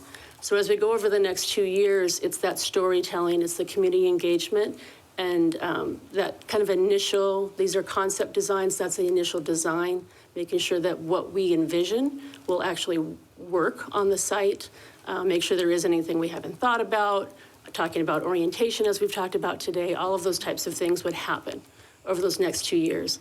But probably the most important part is sitting next to me here. So the most important part is that funding strategy and structure that will take the next 2 years to fully put in place so that we hopefully come back to council with partners in hand who are willing to invest in Mesa with us. So I'm sure there's questions, but I'll start off by, so over the next 2 years, there's a cost to that. What cost is there to move forward to implement the process? So Mayor, we've been working with Scott Butler and working with OMB on the budget, and we have identified about $6 million over 2 years, so that would be for those full 2 years of one-time costs that we would put toward this project to continue this project for the next 2 years. That has been worked out to identify some one-time revenues, so would not impact the ongoing forecast that the council has already seen. And those are have been earmarked in the proposed budget at this point. How's the foundation part of that? Are they going to help with that, or what's the strategy behind that, Laura? And you know, when we talk about monies, people sometimes get sensitive to that word, and perhaps you can kind of give us a blend hybrid. Yeah, Simon? Yeah, Mayor, Council, thank you. Great question. The role of the foundation has been critical as a strategic partner for quite some time. Over the past 2 years, they've supported with their commitment over $760,000. This enabled us to do a lot of this work together with the city on this redevelopment project. So moving forward, we've all been growing together. This is all new for us, a lot of us as a city, as well as the foundation and an institution and department. We've all been growing together, and as we've been learning how to do something this amazing for our residents, the foundation has changed and evolved and grown. And we now have on this foundation, we now have a great team who are working together. We have fantastic leadership with a lot of great connections. So from the city's standpoint, I'm really confident that we will get there. But we also have the foundation in the audience today. So we have our chair, David Luna, and previous vice chair, Dennis Kavanagh here. They can also come to the dais. And if I can add something as well, and I'm sure Laura can speak to this, Mayor and Council, that in some instances, and there are case studies, more than case studies, there are actual practical delivery of this model where, because we are talking about not just Mesa dollars, Valley dollars, we're talking more national, in some cases global. There are models where a cabinet is installed specifically for the capital campaign. And these can be heavy hitters from across the country, across industries, that supplement our foundation in what they do on an ongoing basis for a very limited, and sometimes years, period of time, so that those big donors can be identified globally, if you will. So the burden of $100 million does not fall on our foundation solely. They are partners in the totality of this fundraising, but there is a cabinet that is identified through the next 2 years, as soon as we decide to move forward, that become part of that capital campaign board. And in some cases, they stay afterwards, and in some cases, they just dissolve. So it will be hybrid. We know that we need to reach out of our local area for this kind of philanthropic support. So we've already discussed it, how we achieve that. And I don't know if Laura wants to add to that, Nothing to but add. that is one way. And I also want to just, the question that was asked earlier about how much support we've gotten in the past or from the foundation, as Simon mentioned, they have been strategic partners. There has not been an expectation that they were raising funds necessarily, and that transition is happening now with new board members and new leadership at the local level. So I hope that answers. It does. Council, I think it's our turn to weigh in, ask some questions. Let's go with Ms. Taylor first. If Ms. Taylor, Yes. the mic is Hi. yours. Thanks. Okay, so one thing I just wanted to say was thank you so much for the presentation. I know it was very long, and I've done long presentations myself, so I appreciate the time that everyone took to give us such great information. And I love slide 62. Beautiful, beautiful representation of what the inside of that museum could be for interactive, I guess I should say, visitor interaction. And that was where they were kind of walking on that fake river and going through what looked like a canyon. So, okay, so going back to the very beginning with money, we talked about private equity investments. You went through a few slides, and I just have some questions about the past and how you will reflect on the past going forward and current situations. So for the Arizona Natural History Museum currently, do we receive any private equity funds invested in the current museum right now? And if we do, how much and what's your goal for this particular location?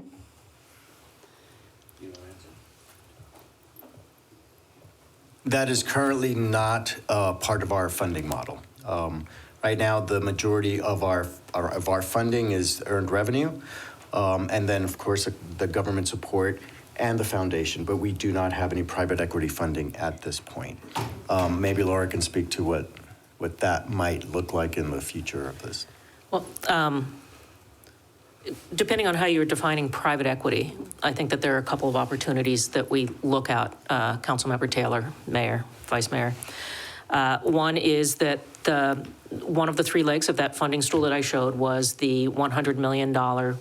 And again, all of this is a model. Let's not set any of it in stone yet, but that a third of it could be private investment in the hospitality assets that would be a part of this development. So that certainly could be private equity or other forms of private investment. So for-profit ventures. You might even call them impact investments. And then if you take a look at the private philanthropy, I will say that many of the donors that we're dealing with across the country and other projects have developed their wealth through private equity. They're now making different decisions about how they're investing it. They're investing it philanthropically rather than in additional enterprises. But that certainly is part of what is driving that structure that we saw with so many large gifts at the top end of a gift chart. Does that answer your question, Council Member?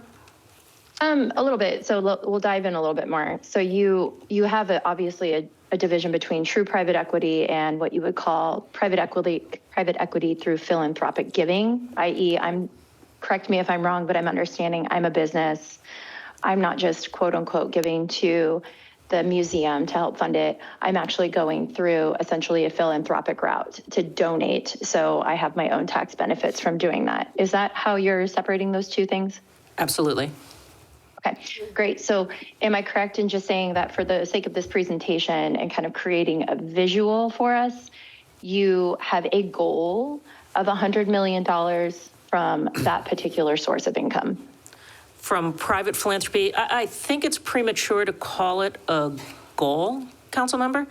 I think that what we are working with from is a model, and that there is a lot of work to be done in the next 2 years, some of it starting with looking at the internal capacity of the city and its partners at the foundation to mount this kind of a campaign. Do you have the people, the processes, the technology, the culture, and building on all of that?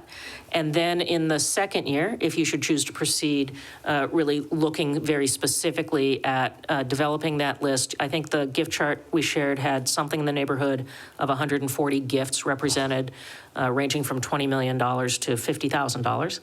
And for 140 gifts, you would want to identify probably 2 to 3 prospects for each gift on that chart. You can get your arms around 450 prospects. You don't need to have the phone book, if that's not a dated reference.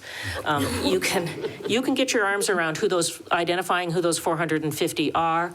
And at the top of that gift chart in particular, you can understand to an individual level what it is that inspires their giving, what draws them to this particular project, how you might best go about engaging them, whether they want to sit in on a charrette or go on a national roadshow. So you do a custom strategy for each one of those prospects at the top of the gift chart. But as I say, let's view it for now as a model and one that we're going to execute to, but there's a lot of validation that has to be done. I understand. I just like knowing kind of what your end goal post that you're working towards. So philanthropic entities now, so separate, true private from philanthropic entities. Who do we work with now who gives to our current museum? Do we have, I didn't hear that listed. I'm sorry if I missed it. I was here and present of mind for the whole presentation, but there were, I think, 80 slides. So I might not be remembering if that was listed in the discussion about money. Mayor, Council, Member Taylor, could you please repeat the question, please? Sure. What philanthropic entities or organizations, if that's a better word, give to our current museum? Right now, Do we have? Right now we have a mix of both donors and grantors. So, for example, we have the Mead Family Foundation and Giles Mead, who have made huge contributions as donors. We are very, very successful with our grants. So, in regards to the grants that we achieve, we get them from mainly 12.5% tribal gaming grants, as well as National NAGPRA, as well as many other really prestigious granting organizations currently. This has grown over the past couple of years. Now it comes to about 2.4 million, I believe, over the past 24 months. Does that answer your question? Yes, that was very helpful. It's good to know that we're working currently with organizations that are essentially donating and that we have grants. I just want the public to hear these questions too. What do those monies pay for? Are they the ones paying for operations of our current museum? Are they paying for programs? Can you just give us kind of a little taste of where the donations are going? Because I know the city subsidizes also a portion of the museum. Mayor, Councilmember Taylor, great question. It really is a public-private partnership whereby the foundation enables us to achieve a lot of programming that we would never be able to do with our general fund or our arts fund. So what does that look like materially? It means that through donations as well as grants, we're able to onboard programs such as the Mead Machine, which is basically the most current easy science curricula that is going out to our community. We're onboarding our second van now. That was over $500,000 of investment between grants and donors. It allows us to do programming such as our adult late night series, which is just starting right now. It supplements and allows us to get to our community in a more substantial way and a more extensive way. When it comes to operational, sort of helping us with our operational costs, it comes in a couple of places. The foundation supports what we call access, which is basically the offsetting of paid admissions for schools such as like Title I schools, veterans, and so forth. So that directly does help offset our general fund. And Mayor, Councilmember Taylor, to just add on a little bit to that, yes, that we do get funding from the city, and typically, and the model that we're striving for as a department is that the city funds are paying for the building, for the maintenance of the building, for power, electricity, and providing a facility for the programming to happen in. The programming is then funded either through foundation or philanthropic endeavors, as well as through earned revenue. So the model that we want to expand across the entire department is that the city takes care of the envelope, and everything that happens inside of it is either it's through the community's needs and identifying what those needs are and then getting support for those things. And in many cases, those are expansion of either current programs or new programs that we would not have money to do otherwise if we were depending on the governmental support. Okay, that's very helpful. Do those funds also help pay for, you'll have to forgive me for my ignorance on the vocabulary here, but what you see when you go into, like, who upkeeps the dinosaurs and the scenery within the museum? Is that funded by the city, or is that also funded by donations? Don't eat much. Councilmember Taylor, another great question. It's funded by the city. Our 18 full-time and extra part-time employees are funded by the city for doing that. It's a mix. It's a very small team of 18, and it's mixed between research, collections, engagement, and as well as administrative staff. But I think what is really, really important is how we started our conversation today was this business unit, which it is a business unit, it stretches between 70 to 80% recovery in its current non-fit for purpose, meaning that all of the city's costs are being offset through our revenue and participation, and we're constantly expanding our revenue streams moving forward. And I know it sounds fun, opening late night, we now have birthday parties that are now, is generating a lot of income. As we move forward, we'll be continually looking to offset costs. And Mayor, thank Councilmember you. Taylor, just as well, some of these ongoing operational needs are done by staff. There are other, and they have been identified, capital needs. And those are the projects that are, through engineering or through facilities management to help. So it's not necessarily just our staff, but some of those bigger exhibits, the gold panning and Dino Mountain, some of those improvements that we have identified are necessary will come through other sources of funding and other maintenance activities. Okay, so exhibits was the word I was looking for, and I was just dropping the ball in my brain. So those are covered by not just the city subsidizing. They are currently covered by other donations and admissions fees, et cetera. Is that correct? Mayor, Councilmember Taylor, another great question. It's a mix of both. For example, the basic maintenance of our exhibits that are now 20 years old mainly is covered by our general maintenance. When we do special projects like Thrive, which I hope everyone's seen here, that was completely supported mainly through our donations and sponsors moving forward. So it's a mix. We have city resources to protect the city asset, our facility, and then when we do supplementary programming, be it on-site, physical, or with people, we use the foundation and the collaboration for that support. And I would say, Perfect. just one thing, Mayor and Councilmember Taylor, one thing too, kind of when we say supported by the city, remember these are earned income, as Simon had said, but when we also have large projects, those would be bond funded. Would be our normal course. If we have a large capital improvement, for example, what we're doing at Idea Museum right now with their renovation and their expansion, that was on the last bond election. And so large capital improvements to the Natural History Museum would normally be through a bond as well. So it's a combination of, another thing just to kind of mention, that this is a working museum. And when I say that, what do I mean by that? These are not doors that you walk into and you're looking at static exhibits or maybe a rotating one in one room. These are scientists that are actually on the payroll, right, for us. They're working in the museum. So it's a working museum. The scientists are doing research today in that museum that is being published. They're receiving grants where they're going on dig sites in other countries. And bringing those either artifacts back or the research back or doing that. So when we talk about this new museum and you saw some of those lab spaces, that is a vital part of this museum that is not necessarily in every other museum where it's just exhibits. This is the working museum of, as things come out, if new research is learned, we would be modifying and doing those types of things. What that allows us to do is to reach out to different types of partnerships. So partnerships on the labs themselves. And those are one of the things that when we talk about philanthropy, there's philanthropy and then there's impact investment, right? And so impact investment would be partnering with those entities who also want to do the same or similar research and co-partnering on the lab space. So they may fund the lab and actually have their employees do research in that lab alongside our employees who are doing research in that lab.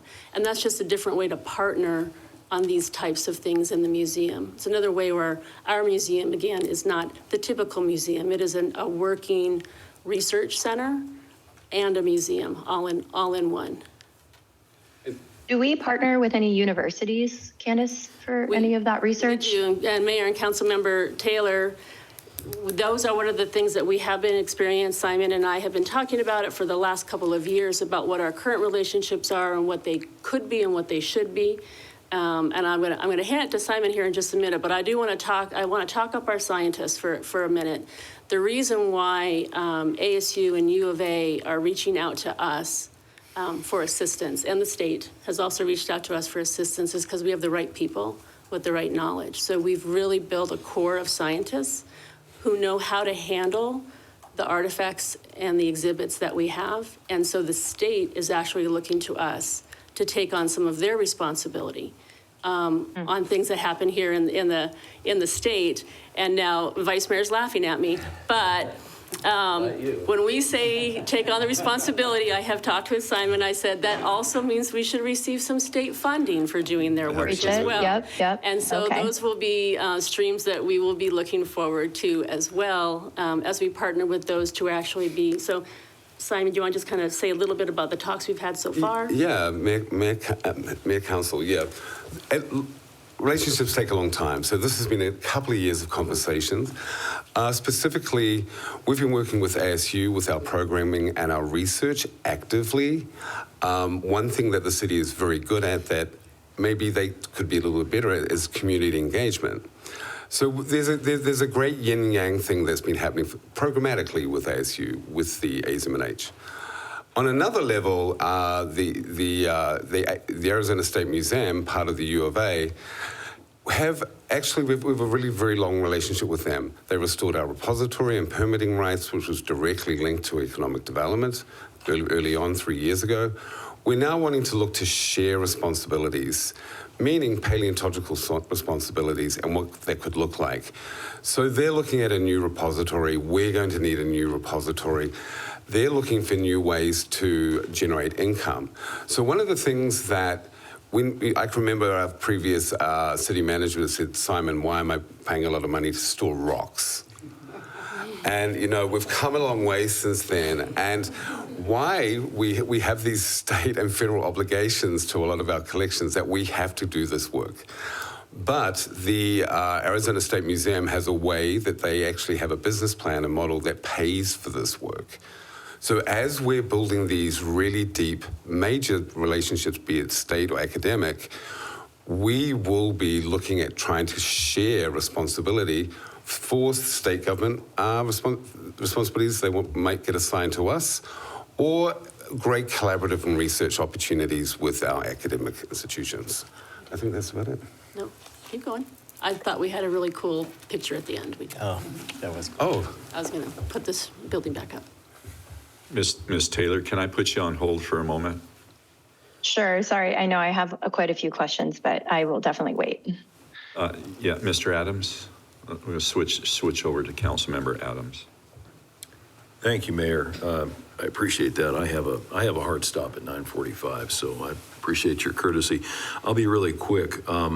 First, before my questions, I would just offer that I've been aware of the foundation here for a good number of years. Mr. Luna, Mr. Kavanaugh, and the other folks who are very active in that. There's no question in my mind about their level of dedication and commitment to what we have here. So I think that's great that we've further engaged that organization.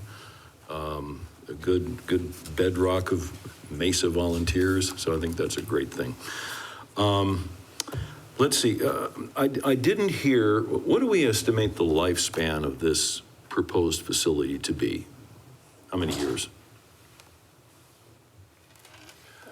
The lifespan of we're building Mayor Councilmember Adams, we're building a civic piece of architecture. So we're thinking about many future generations. So we're looking at a 75-year-old, at least a 50 to 75-year-old facility moving forward. Okay. Again, and it's future-proofing. So this is for our grandchildren's grandchildren. So we are really looking into a crystal ball. But like my colleagues and peers have said, we are working with the world's best. We are getting direction of the world's best. And I think something also really important was, I remember a year ago when we last came to you, we were talking about the funding stack, and we sort of said, okay, 60-30, private, public. I think what we've done today is actually really critical. I think we've shown a way where we can show different ways to fund large civic government projects that are going to last 50 to 75 years. And I think that's a refreshing take, and I think I'm very proud of the team that we work with to get here to try to find a solution for you, for Mayor and Council. And Mayor and Councilmember Adams, just to add to that real quick, that's why we've put together both the storytelling, right, the exhibit type of space and experience with the architect from the beginning. So we didn't conceptualize a building and then try to figure out what exhibits would go in there. And so we want to make sure that over time, as things change, what people want to experience change, we have the infrastructure to make those changes without doing a big renovation to the building type of a thing. So those are the types of things we are building into this building. Yeah, I thought that was an interesting concept of how you've envisioned this. And I was thinking 50, 75 years, so I'm glad we're on the same page.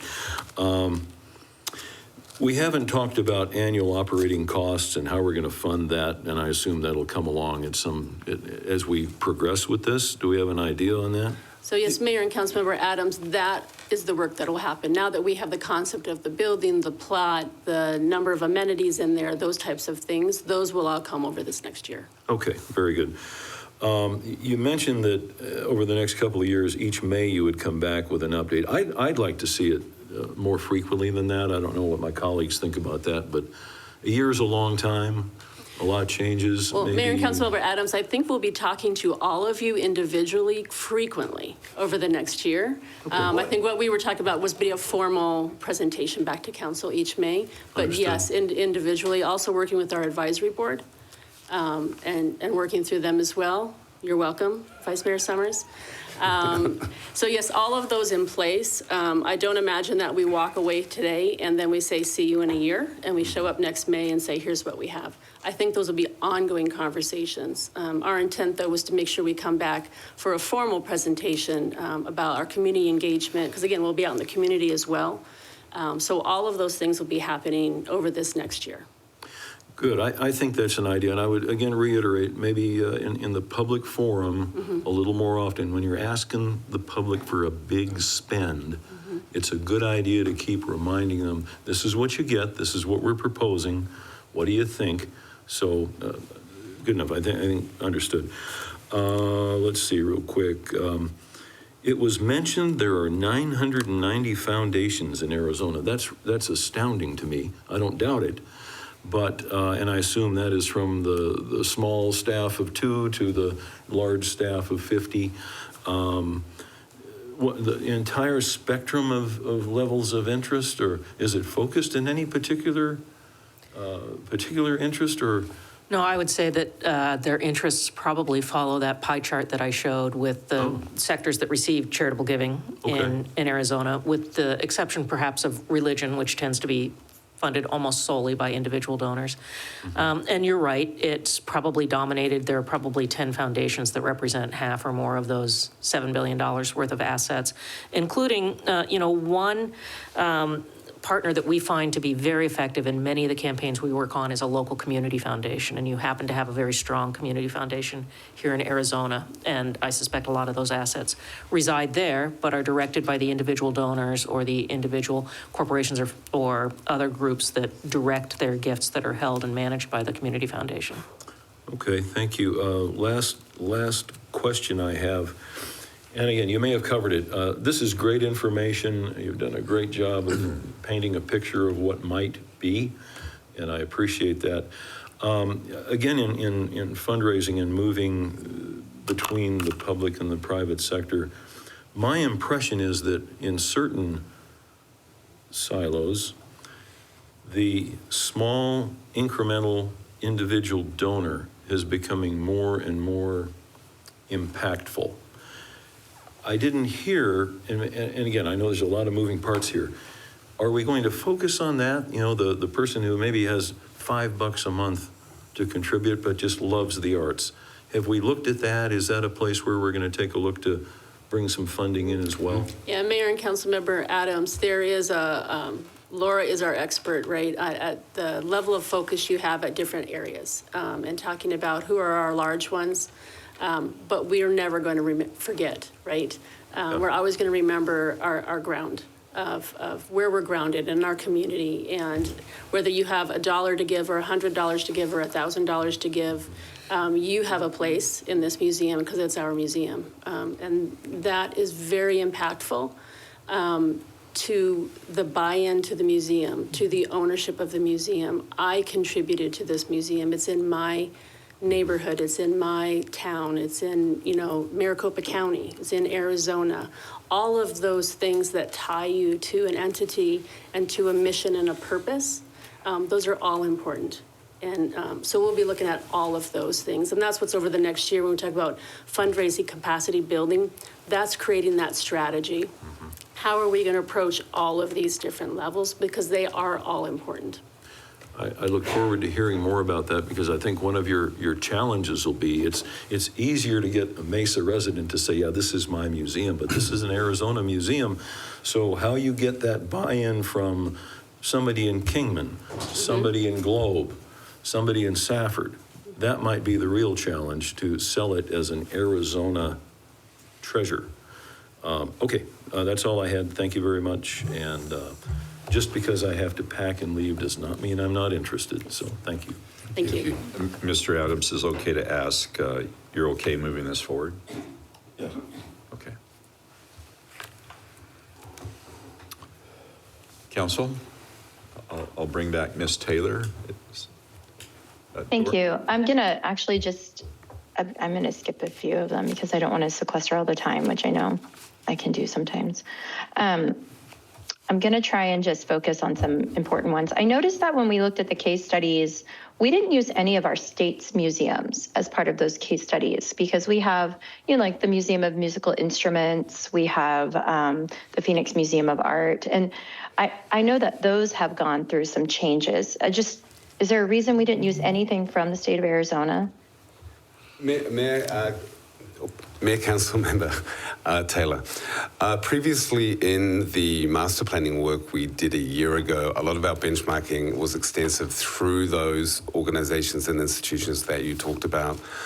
The benchmarking that we continue to show right now was really sort of showing our ROI, community engagement, and so forth. In regards to the institutions that you are speaking to, we do know a lot of business intelligence about, the MIM was over 400 million to create. It has a huge attendance each year, but it also has huge operating budgets as well.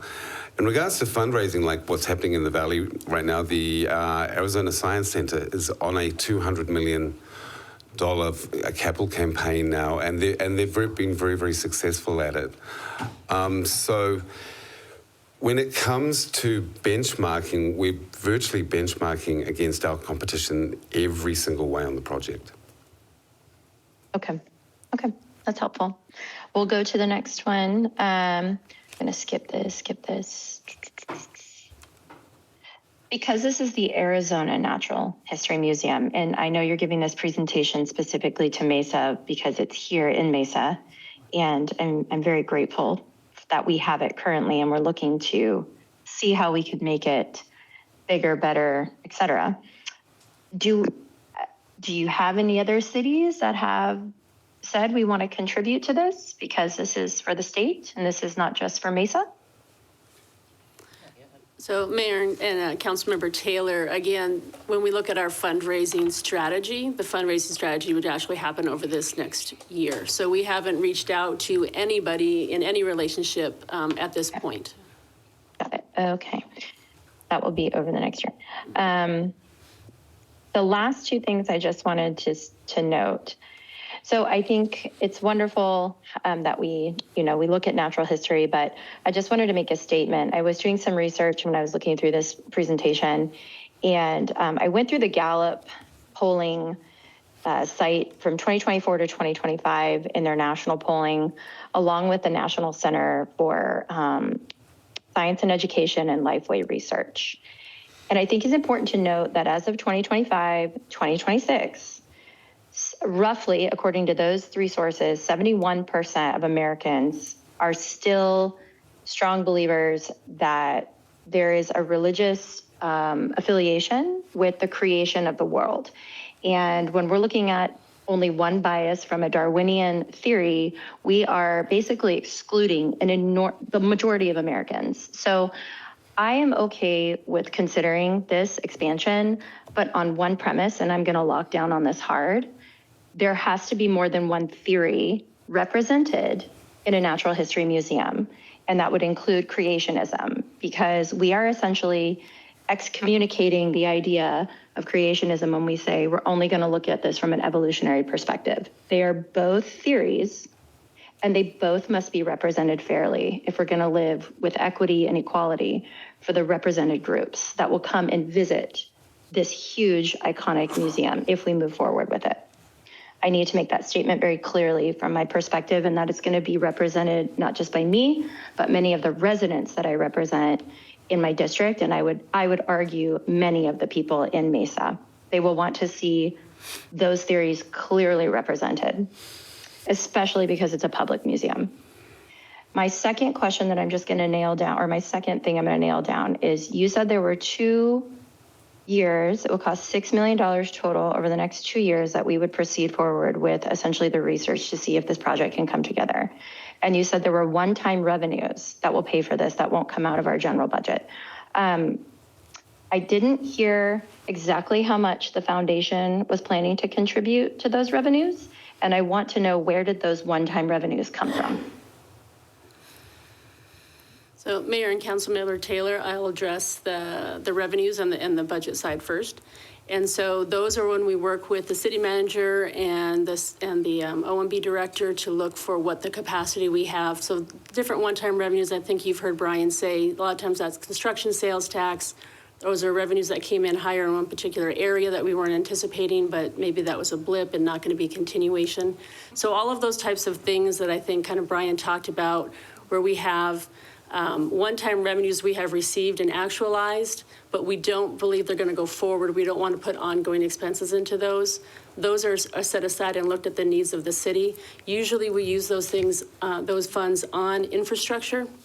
We have, we deferred maintenance, all those types of things that we have. So it's in that same kind of realm. Each year we'll have revenues that we identify that we don't want to put ongoing programming to, because we're not sure we'll continue to receive those.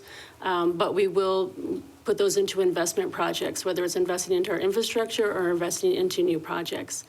So those, it's not a specific revenue, it's kind of a group or a category of revenues, if you will. Over the next 2 years, we've identified $6 million in city funds. We would continue to work with the foundation to identify additional funds that might be able to take us even farther.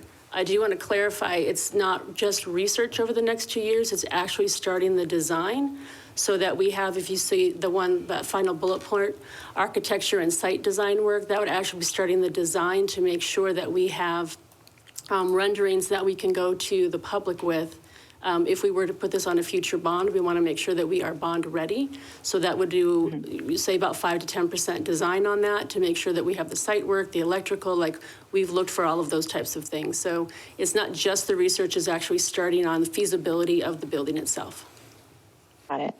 Okay, so just to repeat that, the funds are coming from various one-time sources. Essentially, I'm just imagining they're in a bucket. That's the city funds that have been identified. The design process would actually begin, we're talking feasibility studies, site assessments, renderings, we're presenting to the public. That's what that $6 million over the course of 2 years would go towards. Is that correct? That's correct. Okay. And then can someone tell me how much the foundation would like to help with that cost, if it's possible? Mayor and 'Cause I didn't hear a Councilmember dollar Taylor, I amount. would say that if they were up here, they would like to have great emphasis and help on that one. And so I think their passion is unbounded. But we Okay. do need to look at, to see how we set them up for success. It is a partnership, so I do want to make that clear when we're talking about the foundation. It is a partnership with the city. So the city has the development team itself. So when you talk about the staff support, when Laura talked about, you need the people who are tracking things, who are doing the, finding the leads, that type of thing. That is our development team in the Arts and Culture Department. And then when we partner with the foundation, and they play a vital part of knowing those relationships and keeping us, on track and bringing that, walking through and being our advocates and looking for those. So it's a partnership between the two of them. But I would say on both sides, we're pretty unbounded on what we want to accomplish. But we need to now, going forward, set some goals. What are our goals for the next year? What's the goals for the year after that? And that would be what we'd start to work on. Is it possible that they might be able to offset some of that $6 million that would come from the city if, of course, they were able to? I mean, is that kind of part of the goal of moving forward? Mayor and Councilmember Taylor, that is exactly the goal of moving forward. Okay. So this is what the city has identified on our side. That does not mean that that's the all-in. That we'll like to do as much as we can. And as we develop those relationships, we will be working on that. It is getting ready for a capital campaign is a lot of effort just for the get ready part. And then if you get ready properly, then you can really take off from there. And so that would be the next steps, would be actually planning. Our next steps are to plan our next steps, if that makes sense, when it comes to the funding models. Okay, that's helpful. Thank you so much. I just want to be encouraging and say I think that we have a lot of opportunities to partner with many different institutions throughout Phoenix, including things like the Desert Botanical Gardens, some of the other museums, the zoo. I mean, they could drive a lot of business to us as we would drive business to them, creating essentially a tourism epicenter in that regard, because those are kind of all in the same wheelhouse. So thank you again for the presentation. Thanks for answering my questions. I'm gonna hold any of my other questions and I can send them to staff so that other people can have the floor. Thanks so much, Mayor. You're welcome, Ms. Taylor, and the foundation has been listening to you intently. Oh, thank you. You bet. With that, Council, if those of us that are left. The survivors. It's been a long presentation. I know we can get down in the weeds, and I think the ask here is to move forward with the whole process. So, I mean, I can get a nod of heads, or you can ask some questions if you like, or wait till later and do it individually in your office. I do have a letter to read from Ms. Duff, but Ms. Goforth, would you, your thoughts? He has put on his green light about 4 times. Oh. Real quick, and then I'm happy to. I'm tapping out. Okay. Okay, so Lady first. Thank you. Appreciate it. This is a lot of information. So I'll have a lot of questions as we move forward, and I'll need a little bit of time to sort of process all of it. But this is certainly a beloved museum, as you pointed out. I don't think it even takes a focus group to know that. So I think it was the sole reason my family, when we moved here several years ago, came downtown, was this museum. So I think it's important to get this right. It's important to preserve what people love about it. But you've presented a beautiful plan, beautiful. And I love the incorporation of both the land, the earth part, and what's been happening here, and the people, and what the people have done over many, many, many generations with what is here. It's a unique place. And I think you've done a good job of presenting how we'll celebrate it and how we'll educate people on it. It's ambitious as well. I've been told Mason needs to think bigger, and I think you guys hit the mark for sure. I like it. I like big thinking. But it does come with a big price tag, and that to me is the remain to be seen. Mm-hmm. There's a lot of potential. You've outlined a lot of potential nationally and in Arizona. I hope it's there, that to me is going to be your biggest hurdle. Certainly, we have to convince the voters that this is the direction we should go. That's the first one, and then go out and fundraise. What happens if you get down a year, 1 or 2 on this progress across the 2 years, and you figure out the fundraising capacity may not be there? What then happens? So Mayor and Councilmember Goforth, that's over these 2 years. So when you talk about if you get the public funding and then the fundraising starts, that's actually the reverse order. We would be doing the fundraising first so that when we come 2 years from now, when we come back to council, that we hope to have those partnerships and have those kind of commitments. If the city funds their side, we commit to the other side. And mine was Those not types in of things. order, and I Right. would hope that would be the case, Yes. for sure. You have to make the case first, so And that's thank why you. we're going, and you're correct, Councilmember Goforth, this is, we have to get it right. This is our shot to get it right and to do service to our city, the region, the state, right, to really do service and to our residents, and we have to do it right. So we are doing this at a pace to make sure that we do it right, and we're not rushing into something. And so we've taken this last year just to kind of come up with those concepts, like when we're looking at a new building, what should it be based on? We don't want to just build a building and then fill it with stuff, right? That's not the goal. There's a mission, there's an education.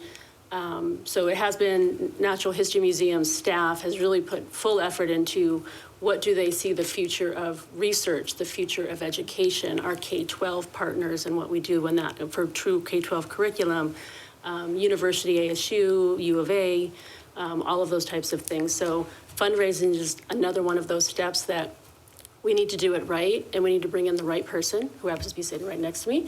We need to bring in the right person to guide us, to set us up for success. And that truly is going to be pivotal to this. We can do a great museum, we can do great exhibits, we can have great thoughts and passions, but we have to make the numbers work at the end of the day. And so we're also working with Jay and with Jeff McVeigh on those, and they've been integral to this as well. We asked them, what does the hospitality side look like? What are you looking for downtown Mesa? Can downtown Mesa use? What is the right, look at the hotel, what are we talking about number of rooms? What is the optimum number of rooms? Does that fit into this site? Does that fit onto this building? So making sure that we have all the right people in the room. So this is not a 1 or 2 person type of project. This is a full regional type of project. Well, and I think you've offered a couple of good case studies, but I think and I know it's different, but I think we have one here, which is the MAC. It is. And so I would like to see more comparison to that. How did that originate? What was the public-private ratios? How did it play out? Did it end up how we thought it was going to? Is the economic impact supporting the original justification? I'm going to need to see a lot more of that, because we have that right here in Mesa. I mean, every city is different and draws different, but it will tell us the capacity for fundraising. It'll give us a lot of insight. Now, granted, it's different. I guess it's not even considered a museum. And so when you say... It's a cultural asset. But so for when we talk sure. about, so Mayor and Councilmember Goforth, when we talk about these type of entities, we're talking about cultural assets, right? So whether it's science, we just happen to have the STEM area has a little bit better probably in philanthropy is what we're seeing. But whether it's STEM, whether it's science, whether it's culture, whether it's arts, Ideas, a children's museum. So all of that kind of cultural amenities, if we think about cultural amenities, all fit into kind of that category. And when we look at the Mesa Arts Center, if we think back to what was there on that piece of land, right, before the Mesa Arts Center, and there was no light rail, and there was no ASU. We didn't have these other amenities. Why do we have these amenities? Because we have the Mesa Arts Center was the catalyst. And at that time, we actually went out to the voters. It was the quality of life tax that paid for the construction of the Mesa Arts Center. And then the foundation was created as well, and there was a capital campaign to help offset some of those costs. It wasn't to the magnitude of this, but it also was coming into an area that there wasn't any We had the Idea Museum was very small. It was the Children's Museum, the Youth Museum. The Natural History Museum was the Southwest Museum. So it was more regional. It wasn't quite statewide. So we had amenities, but they were local amenities, if you think about them that way. They weren't regional amenities yet. And the Mesa Arts Center brought us into that regional, national kind of focus. It was the catalyst for downtown. The quality of life tax was it was a 0.5-cent sales tax total. A quarter of it was a capital component that paid for the construction that sunset after 10 years. And then the operation is ongoing, and that's what's paying like public safety and fire right now. Yeah, and if I, Mayor, Councilmember go forth. If I may also add that our focus was more local at that time for fundraising. And to answer your question, it was about a $5 million investment from the public, from private donations, but it wasn't On a $100 million a $95 million project. So we really weren't thinking at the same scale at that time. Looking at a different stack of funding. It was city funding through a tax that was pretty much collected at that point. So the need wasn't necessarily there, identified as early on this level as we are looking at this project.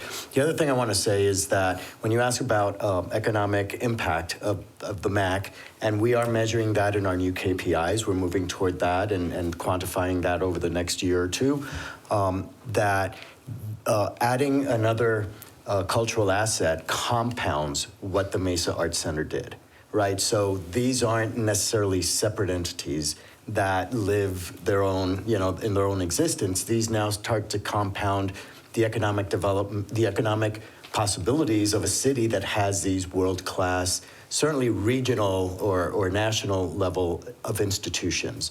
So we don't want to just say, okay, now let's talk about the Mesa Arts Center and talk about it. It's like, what is the totality of the impact? We're doing a second phase of expansion at the Idea Museum. So how we progress through building out our institutions is the compounding of the success that the city sees on the economic side of arts and culture. I understand. And I certainly support, I support the investment in arts and culture, for sure. I know that a majority of our residents appreciate it, expect it, quite frankly, and enjoy it. But the dollar amount certainly has to be justified, and that'll be something that we'll have many a discussion. Just really quick, on one of your slides, you have 175,000 annual visitors to the museum, and you say it's the largest city municipal natural history museum in the country. You mean by visitorship? No. What do you mean? Mayor, Councilmember, go forth. That's annual visitors to the museum here, so on site. So we get 175,000 per annum here in the state. We are the only natural history museum in the state of Arizona. Did that clarify it? So what is largest city municipal natural history museum in the country? Yeah, absolutely. We are the only local government-funded natural history museum in the United States. So the largest and the only? Yeah, and the only, which is incredibly... I guess we're the smallest really too, unique. I don't know. That is unique, apparently. Because, Candace was talking about, our research and collections are world-class. They're based on our region. They're incredibly valuable. A lot of the functions that we do to support the city, like development services, are economic development things as well, that we do as well. So are most of them then regionally operated? Yeah, I mean, does that make, Yeah, there are very few wholly owned municipal, of this level, museums in the States. Very, very few. There are a lot of public-private partnerships, like, say, Natural History in LA and so forth. But yeah, so the pool is very small, and then we're the only natural history museum. Okay. Yeah. Spencer? Council, or Mayor Council, and just to reiterate what Simon is saying, there are many natural history museums that are owned or run by counties or by state level or just are pure nonprofits. The uniqueness of this project is that it's a city-owned municipal natural history museum, and you just don't see museums of this size and scale owned by a city, and especially with natural history. Well, I mean, is that something, and I'm going to steal Councilmember Summers' thunder because I think this was his question too. Is that something we want to explore, is expanding that base? You know, I mean, if our reach is so large, maybe the support should be large too. I just throw it out there. I'm not saying we need to sell our assets. No, I think, so Mayor and Councilmember Goforth, I think that's what we'll see. Spencer will be doing the economic impact study, right? And as we look at that, what is the impact and what is that circle of impact? And so I think once we know, we can actually show what that circle of impact is, that might draw in other partners, right? If we can show them and say, this is, if we do this and we are the lead and we get this done, you are going to benefit over here. So maybe there's a partnership that we can do for those types of things. So I think that is, again, part of our next step, that well, now that we know what we're talking about, right? A year ago, we just decided that we needed a new building. That was the only decision that we had made. So now that we now we actually have a concept of what we think that looks like and the amenities it has. Now the next step is that, now what is that economic impact and what partners does that draw to the table? And I can cite a couple of examples from our experience. One is that we worked recently with the city of Colorado Springs to rebuild the Summit Complex atop Pikes Peak, which obviously is a huge tourism driver in that community. And because of the leadership, frankly, of the mayor of Colorado Springs, some of the other municipalities and the county surrounding Pikes Peak also invested in that project. And a long time ago, we worked on a beaches museum that was located in Jacksonville Beach, but if you know that part of the country at all, there are a number of municipalities that go up and down the beaches from Ponte Vedra to Mayport. And while the lion's share of public investment in that project came from Jacksonville Beach, each of the other municipalities also participated proportionately as well. So there are good models for that. Good, that's good to hear. I think that's maybe certainly glad to hear that that's something to explore. So I think that helps offset. I know we're all tired, but I'd like to see a little bit more detail on the $6 million. I mean, that's not a small amount for over the next 2 years. I know you talked high level where that's going, but I'd like to see a little bit more detail on that. We'll get that back to you. That would be great. But I certainly encourage and support the project. I think it's extremely exciting, and I'm hopeful. I'm hopeful that we have that private excitement too that gets us over where we need to be financially for it. So appreciate all the hard work and the presentation today. Thank you, Ms. Goforth. Vice Mayor?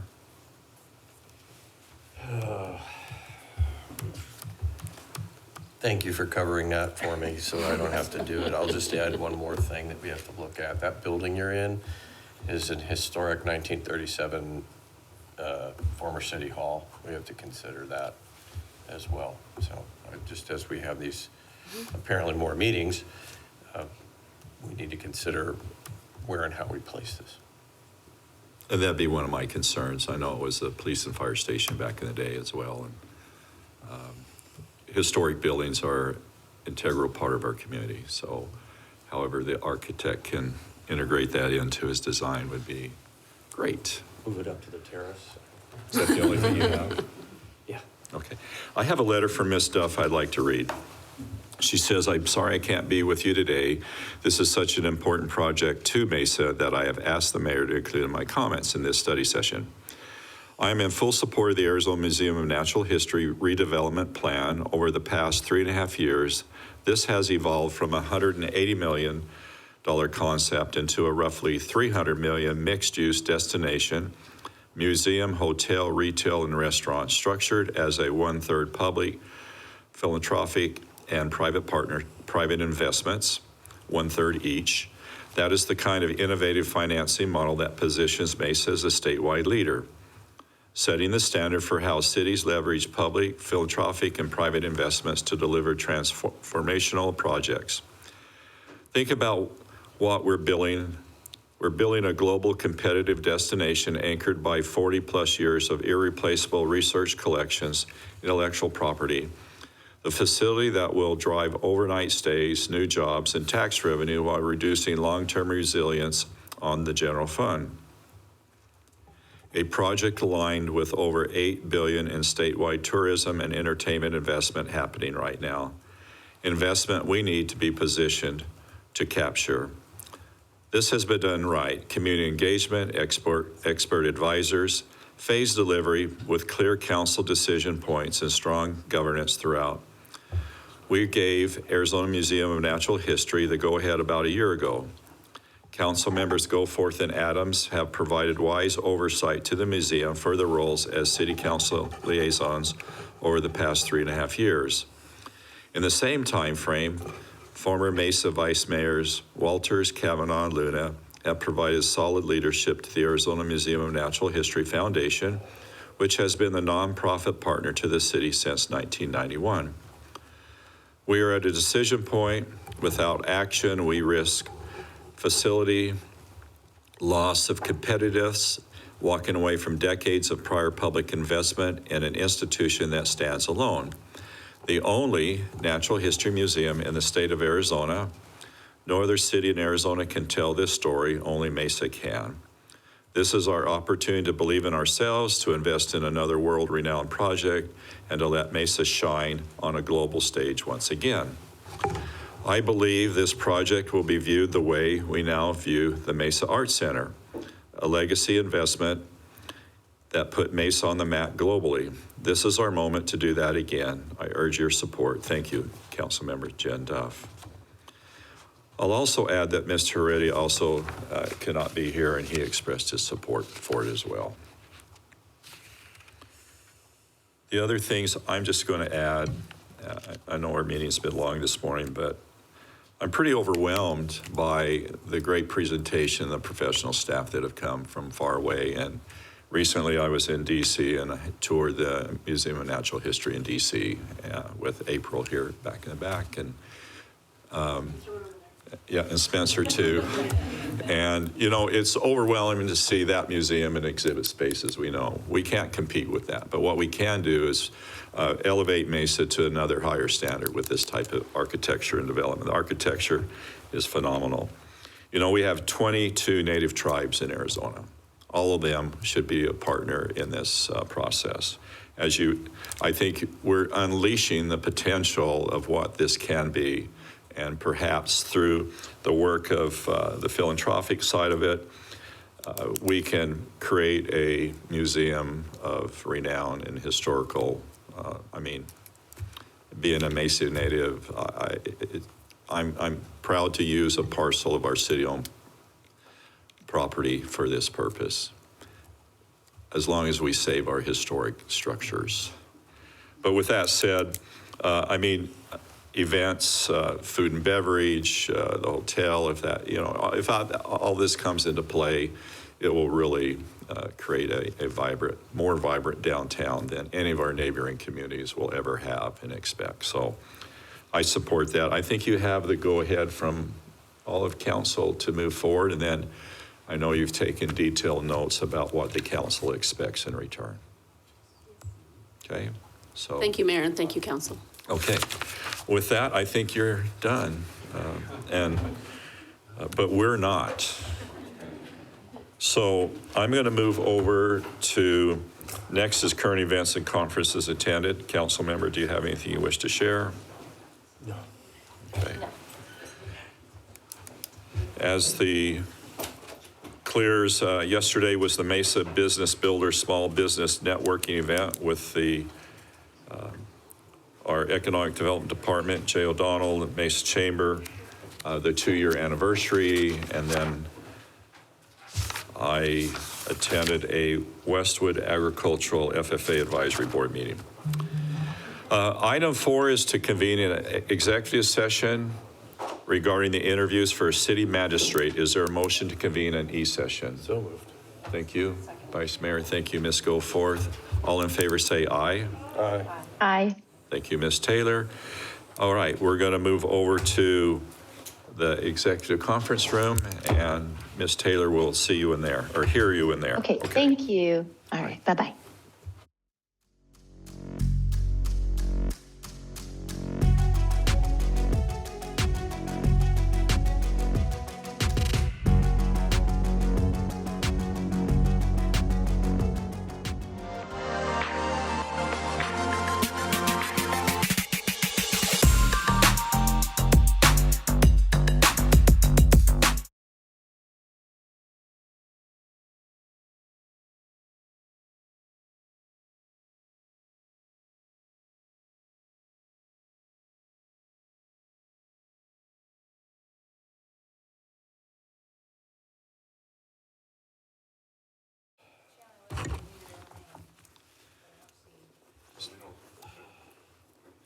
I'm on and I can see you. Thank you, Ms. Taylor. We are now reconvening our study session, and our next item is to provide direction on the position of the city magistrate. And I want to thank all the candidates who applied and came for the interview process. I know it's been a long morning already. You're all very good, exceptional candidates for this position, and it's always, we are always in the difficult position of only being able to name one person this time for this next magistrate. For those who do not get the position today, I hope you try again in the future. With that said, is there a motion to place one of the candidates on a future city council agenda for appointment? If so, would you state the candidate's name for the motion? I move to put Jacob Brown on the agenda. Item For agenda. Okay, for city council. For city. Okay, that was a motion. That's second by Vice Mayor. All in favor say aye. Aye. Aye. Aye. Okay, that motion passes unanimously that Jacob Brown will be placed on the next future city council agenda. Motion passes unanimously. Is there a motion to adjourn? So moved. Aye. Second. Thank you. I second. Thank you, Ms. Taylor. Thank you, Mr. Summers. All in favor say aye. Aye. Okay, Aye. we're adjourned. Thank you, everyone.